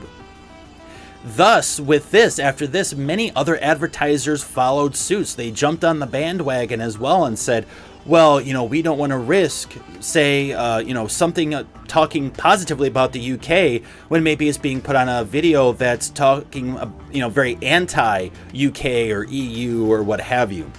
And so they pulled their money. Many advertisers followed from there. And they even continued this even after YouTube offered assurances of changes and overhauls. So, of course, to respond to the extreme change, YouTube implemented their own extreme changes. So they had a sweeping expansion of its age-restricted video designations. So if any video was even skirting the line, it was most likely demonetized. Now, the current designation is this: anything with vulgar language, violence and disturbing imagery, nudity and sexually suggestive content, portrayal of harmful or dangerous activities. Now, this is the thing, though. It's so open-ended, content creators don't really know if they create something, is it truly going to skirt the lines or not? Now, there are things that are very obvious or dumb moments where you just don't do that. It's stupid shit, and yes, it would clearly fit into those lines, right? But there are other times where a lot of content creators were posting up things and getting hit by these guidelines or these kind of laws of content on YouTube, but yet it wasn't obvious to them on why. And anytime they would try to reach out to YouTube, they wouldn't get a direct answer, or they get put on a backlog, and they'd have to wait for a long time and never really get anywhere. One of the issues was that YouTube utilized automated systems for some of the reviewing, which is not a perfect system and created more issues with smaller creators, especially as when YouTube said they would bring on 10,000 moderators to work on reviewing offensive videos.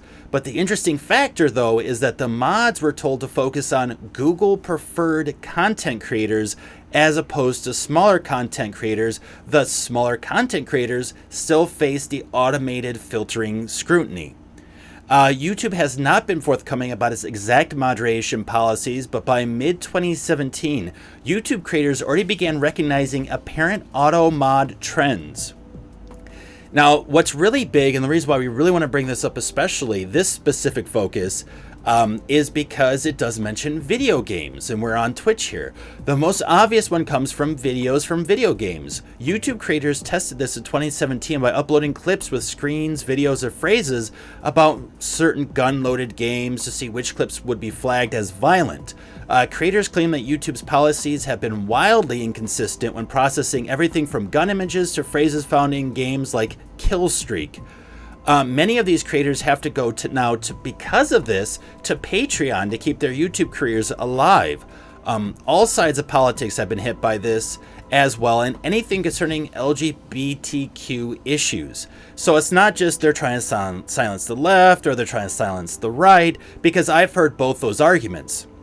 That's not the case. They're basically putting a kibosh on anyone from any side if it fits within a certain subsect or potential subsect, out of fear of losing advertisers and losing money, because that is their core way of making money, would be through advertisers.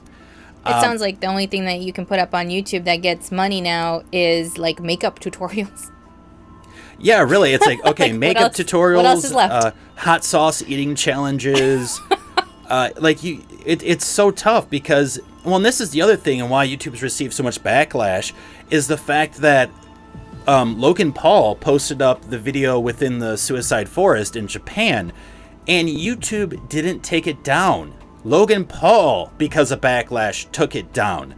But you know that if it was any other content creator, they would basically not have a channel anymore. It would be gone. That video and everything else they've put up would be gone.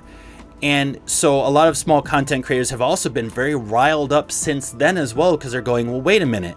Now, not only are you inconsistent, but now we see that there's this hierarchy, and because there's this like YouTube party going on, but we're not invited.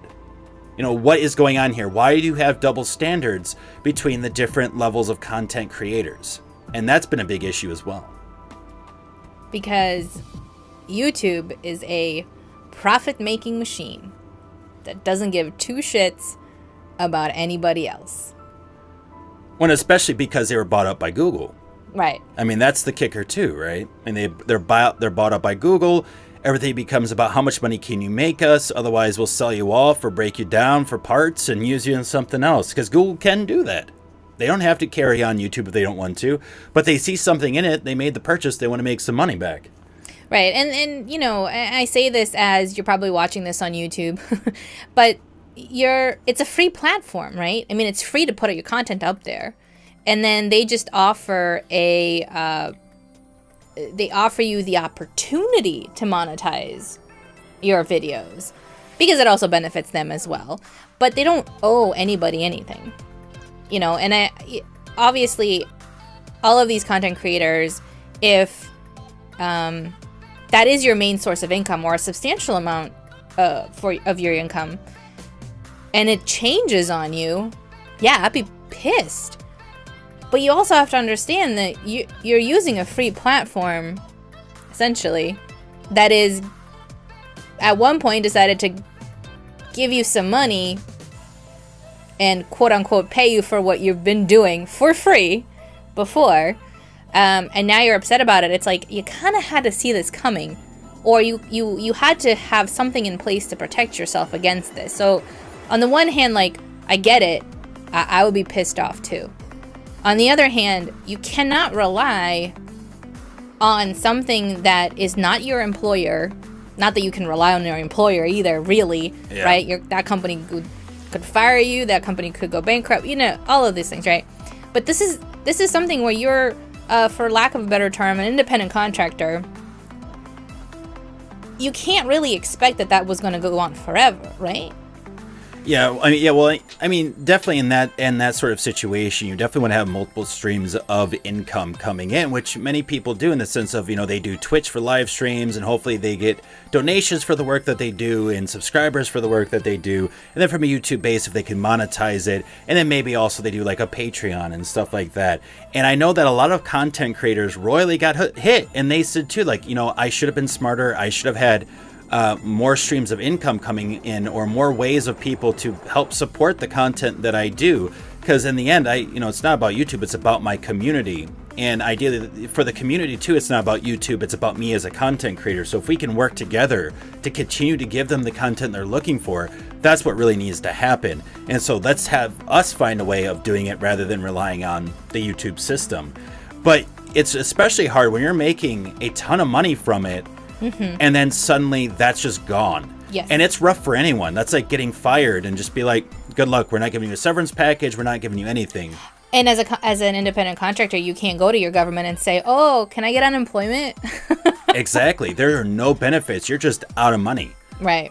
And, you know, they might cut that last check at the end of the month because they still owe you some. But after that, yeah, what do you do? And it is very hard for content creators to try to put that on a resume, or to want to work for someone else when they've been working for themselves, basically. You know, it's a very tough situation.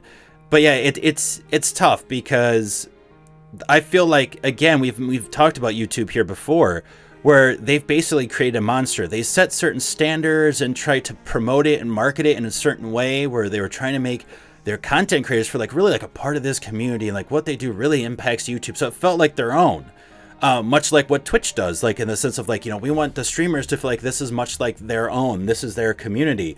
But now YouTube is going, nope, we're switching things around, and you're not as important anymore as the advertisers. But it's funny, because if YouTube doesn't have content, they have nothing to put the ads on. People aren't just going to willingly sit there and watch ads for the next 2 hours. They're going to search for a cat video somewhere else. And actually, Fused points out something very interesting too in chat.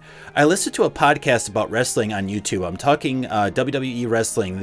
They only have the odds. Trying to read it. Sorry, the odds. They have the odd still of a wrestler, like an image of it. Oh, there you go. And they absolutely get no ad revenue because it's classed as violent content.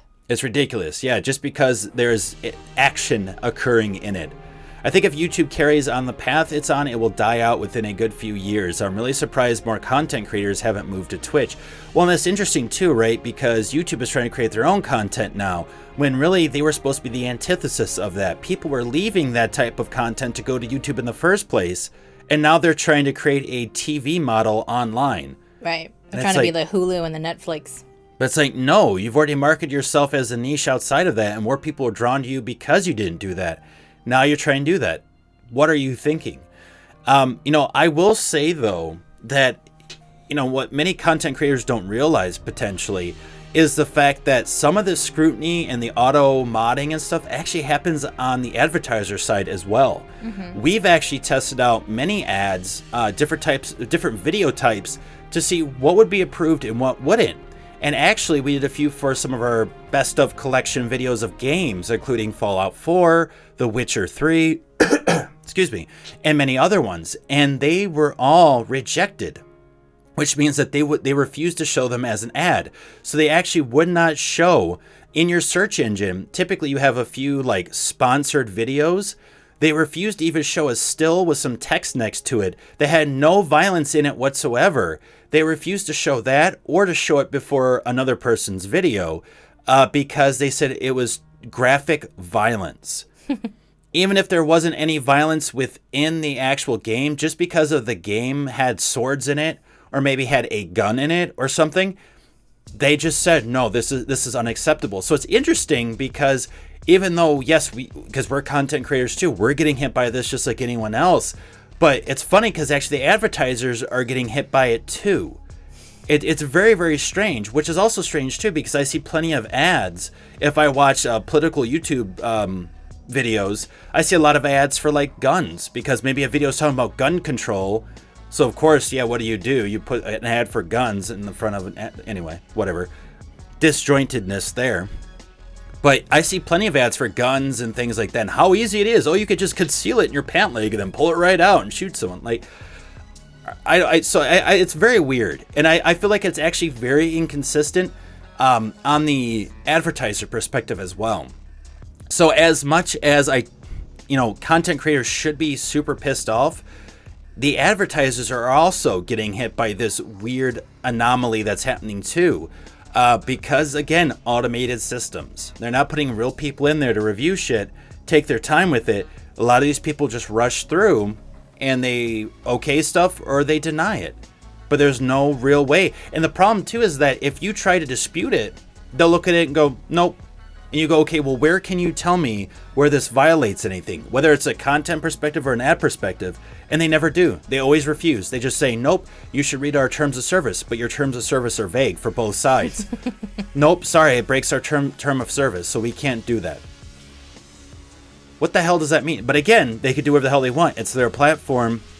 They're a privately held, well, they're a public company, but they're a company. They're their own kind of for-profit entity. They could do whatever the hell they want. And that sucks. Especially if you're marketing it out as something different. Right. Well, and they're putting vague terminology and phrasing in their TOS and their wherever because they want to have the flexibility of catering to the advertisers with the most money, with the most clout. They want to have the flexibility to cater to the content creators with the most clout as well, right? And so here's some vague stuff where, if a content creator or an advertiser goes against it a little bit, I'm like, well, it's kind of vague. We'll let it slide this one time, right? Because we're getting views, we're getting people seeing the ads. So. Exactly. If it benefits them, I'm sure that they have somebody working on it and maintaining it. But if it doesn't benefit them, they don't care. And that's the other thing with YouTube. It is so big now that they, on the one hand, right, like they can't hire that many people to police every single video and every single ad request, right? Like they would have to hire hundreds and hundreds and hundreds of thousands of people. And that's not cost effective. And so they have this sort of self-service autonomous system where it kind of just determines, okay, you're in this bucket. And, if it lets anything through, not a big deal. But it's obviously geared to be a little bit more conservative and, in fact, shuts down a lot of content in a way. Well, I do want to say, though, many of these companies go to autonomous features because they're like, well, we just can't afford it. When most of us know that's complete BS, and it's really because the investors and the CEOs, the COO, the CMO, they all want more money. Right. Because there are companies, for instance, like Toys R Us that went bankrupt, and many other companies that are either going bankrupt or close to bankruptcy, and they're in the news. Actually, Sears was recently in the news for two things. One, because they won an Energy Star Award, which is a big deal. That's great. Woo-hoo! Congratulations. But congratulations, Sears. They're also basically going into bankruptcy. Yeah. And even though they're close to bankruptcy, their CEO still got a 24 or 25 or something % raise in their salary. So wait a minute. You mean to tell me that your business is bleeding out money and you want to give it to the CEO. You want to give more money to the CEO rather than get a doctor in there to repair shit, basically. Yes, that makes total sense to me. And that keeps happening too, and that is very problematic. So, even though they're like, oh, well, what's more cost effective, and so we can save on money, or we just don't have the money, they do. The problem is they're bleeding it out into certain people that supposedly lead the company, and that's the issue, really, at its core, I think. That's a whole other topic for another discussion. But, I just want to point that out, too. I want to make sure that people don't think, oh, they don't have money, so they got to go autonomous with some of these systems, or it doesn't make sense financially. It does, based on the numbers they make. The problem is, based on what they've promised someone else that they'd pay them, that's a different story. Right, exactly. And it's just much cheaper just to shut everybody down and only have dedicated personnel for a few dedicated accounts, if you will. And that's, and a lot of bigger companies operate at this, especially the more and more independent contractors they work with to some degree, right? The more content that comes into their purview, it's just easier to try to, put it through a filter. The same thing happens, just as a side note, with HR, right? The bigger and bigger a company is and the more jobs you have to hire for, there's tons of HR software that's literally designed to automatically screen for candidates that are applying. And so your resume or your cover letter might not even make it past that robot to get to a real person, right? Unless you pick up the phone and call, at which point you probably get an automated system that says, please leave us a message, right? So you have to do all this work to actually get anywhere. But they employ those systems because, 80% of the time they do their job really well. And for those other 20%, that's okay. At the high volume that they're working with applicants, you're bound to get somebody in at some point, right? So it's lazy. Just like it's lazy writing for some of these games we talked about. It's lazy company policies, honestly. Yeah, and it's catching up to them, biting them in the ass, unfortunately. And it's biting a lot of other people in the ass, which is why, this content creator got so worked up to the point of doing this heinous act. But should a situation like losing one's income then invoke someone to go out with a weapon and harm people? And I would say no. I mean, because of there just being so many opportunities out there in life, and because there are so many other more important things, and hopefully, ideally, you have like a family network or friends or something that you could go to, even if it's just for emotional support, that, to take it this far, it's just too far. At this point, you're saying, well, what I made yearly from my videos outdoes the cost of a life. And you have to really look at it and go, is that really fair to say? It's hard to say, but is it fair to say? A lot of people justify taking lives over a certain amount of currency that they deem is important. And yeah, that's unfortunate because I think that's a good point. Look at the fact that you can always pick yourself up again. Yeah. Find some other alternatives, and it is also very important to try to have a support network, and not everybody is lucky to have that. Whether it's their own personal life or professional, but it is important to try to create one as best as you can. And I think, too, for some people, they just feel like, oh, my life is gone. Like, it's ended now. And so, therefore, it doesn't matter what happens and what actions I take. But the point is that it hasn't ended. You still wake up every single day. Even if you have this depression or anger inside of you, you are still alive, which means there is still opportunity. You have as much opportunity in you as you do breath. So you keep breathing, you keep having opportunity. Every moment, every second. I don't care if it sounds cliche or not, it's the damn truth, right? If you're dead, you're not doing much. But if you're alive, you can take action. You can move forward. There is that ability to do that. And going in and taking violence is not the way to do it. Again, you have to look at power versus force. Putting a gun to someone's head, that's force and pulling the trigger. But real power, real strength, real character comes through how you survive in a non-violent sense. How you can, instead convince people to do something rather than grabbing them by the throat until they have no breath left and then they have to submit to you. There's a big difference. So some other things this shooter could have done is create organizations with other creators and really fight for their rights, and get something in politically into the system for content creators to help protect them, to help get them health insurance, to help get them things that they need if they're to continue to provide content and new eyes to a specific platform. There's so many other positive things you could then do beyond your own content. And, I think Stanislavski said it perfectly, which is you need to love art in yourself and not yourself in art. So if you're doing content and you just happen to take off with it because you love yourself being in it and not because you love content overall, and you're not willing to really fight for it in the right way, don't do it. Find something else to do.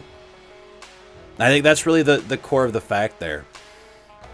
And then Crazy Doc says, of course, with everything being autonomous, call or walk in the office, they tell you, please apply online, thanks. That's pretty much how it is, right? You call to talk to someone, they go, okay, are these your issues? No. Would you like us to repeat the points? Press 1 for this issue, press 2 for this. No, because you haven't listed my issue. Sorry, we didn't understand what you said. Oh, for fuck's sake. And you hang up. And that's ideally what they hope for a lot of times. Again, that laziness.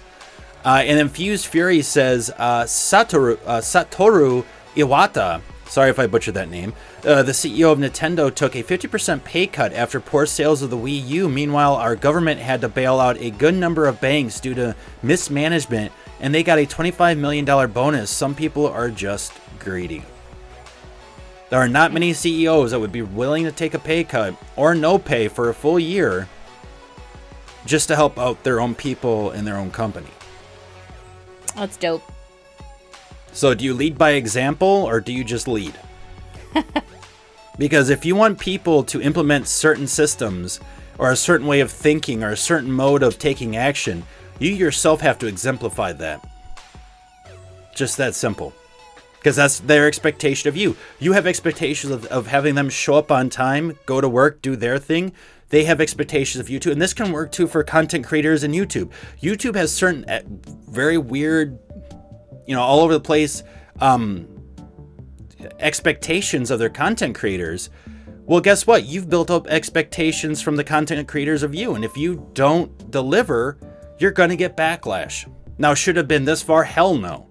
But it's going to happen. You really need to figure out how to work with your people. That's the big thing here. Yeah, when we were talking about the YouTube shooting, before we even knew who did it, we actually were talking about, we both came to the conclusion, we're like, it was probably a content creator who got pissed off because they got demonetized and lost their life. Lost their ability, what they thought would be their life going forward. Yeah, we were actually talking to a friend of ours the day that it happened, that evening. We're like, my theory is that it's probably a content creator. I hate to say that, but for some weird reason, I just feel like it is, and it was. And that's sad. And I it's sort of akin to, not quite, but similar, in a way to, getting bullied in school, right, and not seeing a way out, and then taking your own life. And I feel like with some of this content creator, especially on YouTube, and people who survive from this type of monetization on platforms that are really out of their control,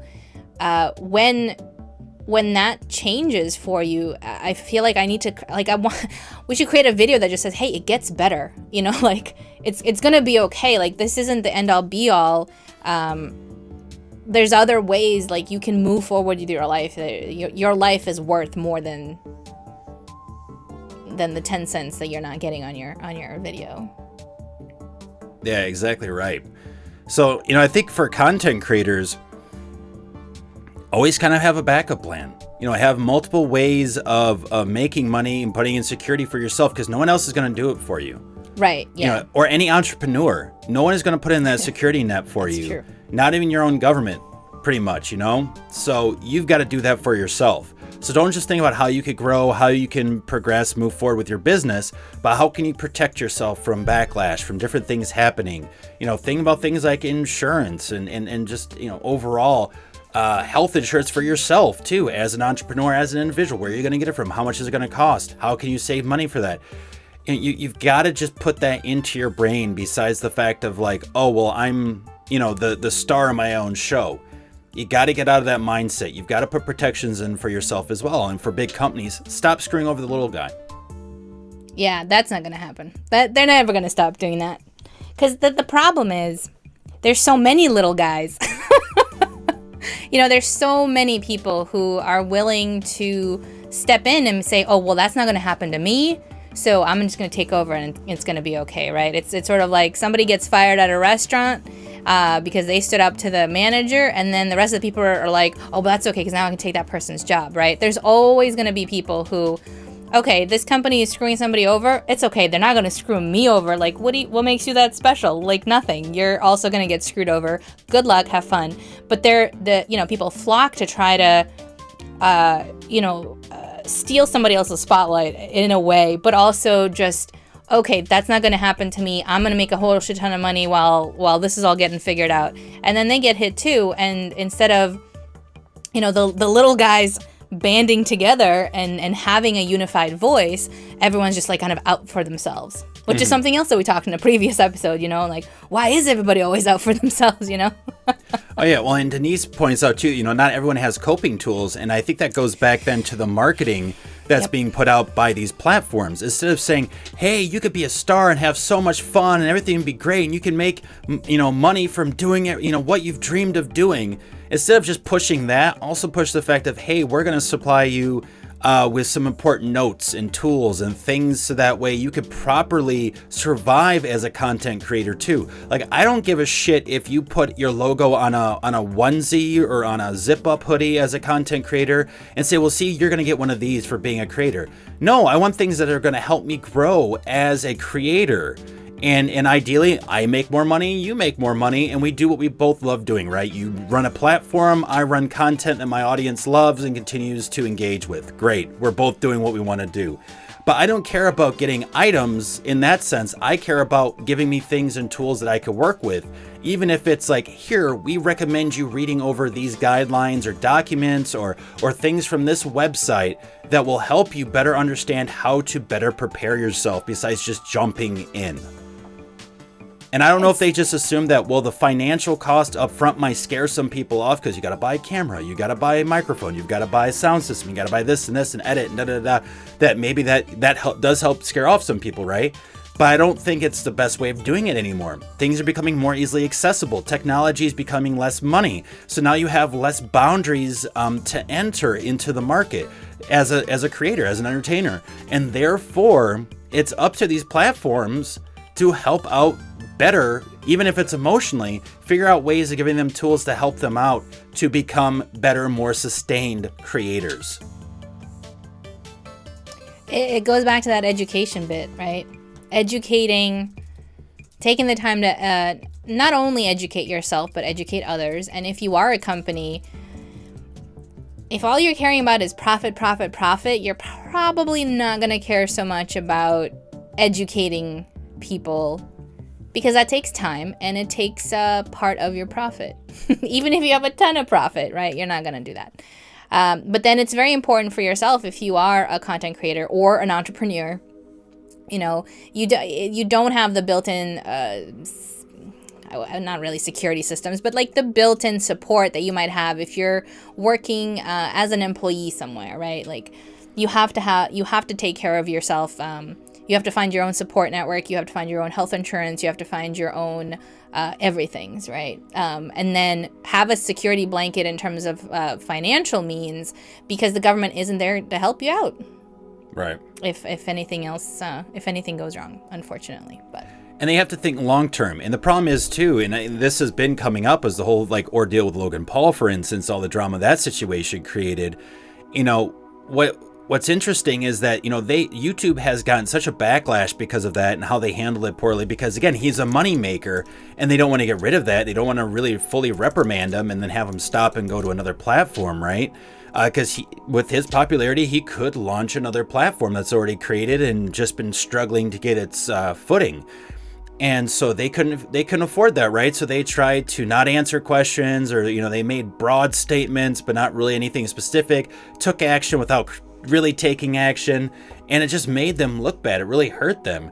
And if they keep doing this crap, it's only going to impact them worse and worse. But if you set up a content creator and really help them grow and set up the proper rules and boundaries, and also what they need to do to help them sustain, to be healthier and more, I guess, effective in the long term, you won't have to worry about shit like that. So I don't know. Only time will tell. Time will tell on what changes, what will be implemented next. What we see will happen. But we want to thank everyone, because we've already gone over time today for the show. But we want to thank everyone once again for joining us, for your questions, your comments, your queries into specific discussion points that we've had today. Thank you for joining us. It's been an awesome discussion as always. We've appreciated the hell out of it. And again, we are very appreciative of all of you for being here to really have these discussions with. Otherwise, we'd just be talking to a wall or a microphone that isn't plugged into anything, and that's no fun for anyone. So we do want to greatly thank you for all that you do, and for coming back to us, whether you're listening to us on our podcast on iTunes, Google Play, or any other aggregator, or here on Twitch. So thank you so very much for joining us. If you've missed the talk show today, we'd love to have you actually either check out the VOD, which will be up shortly after the stream here on Twitch, or we'll also be launching the full version on YouTube as well, ironically enough, coming up this Monday. Otherwise, again, you can always check out the Podbean, which I will be putting the links in chat here. So that way you all have access to it if you're just joining us a little late here. But thank you very much for at least stopping by. Again, you could have stopped anywhere else and you popped in here, so we greatly appreciate it. And we feel free to check those out. Let us know your thoughts. And of course, we want to discuss topics that engage you, that you want to really talk about or have questions about. So please feel free to message us here on Twitch, or you can also find us on Instagram and Twitter, which is at MindMineTV. Or you could even visit our website, mindminepod.com, where you can contact us directly. Let us know the topics you want us to go more in depth on. And definitely stay tuned, because we have a surprise stream for you guys today. Bonus stream. We're going to do a little bit of more creative work, working on our emote, finishing that up, hopefully. So we'll start that at 5 p.m. Pacific Daylight Time. So definitely come hang out with us then, too. Yes, please. 5 o'clock, come join us, creative stream. We're going to have a chill stream. You have questions about design, questions about making emotes on Twitch, or just how to use the Creative Cloud overall, please stop on by. Again, our background is in graphic design, content creation, film, and video. And so we'd love to share some of that with you all today as well at 5 p.m. PDT. Thank you again for joining us, and we'll see you soon. Thanks all. Bye. Have a good one.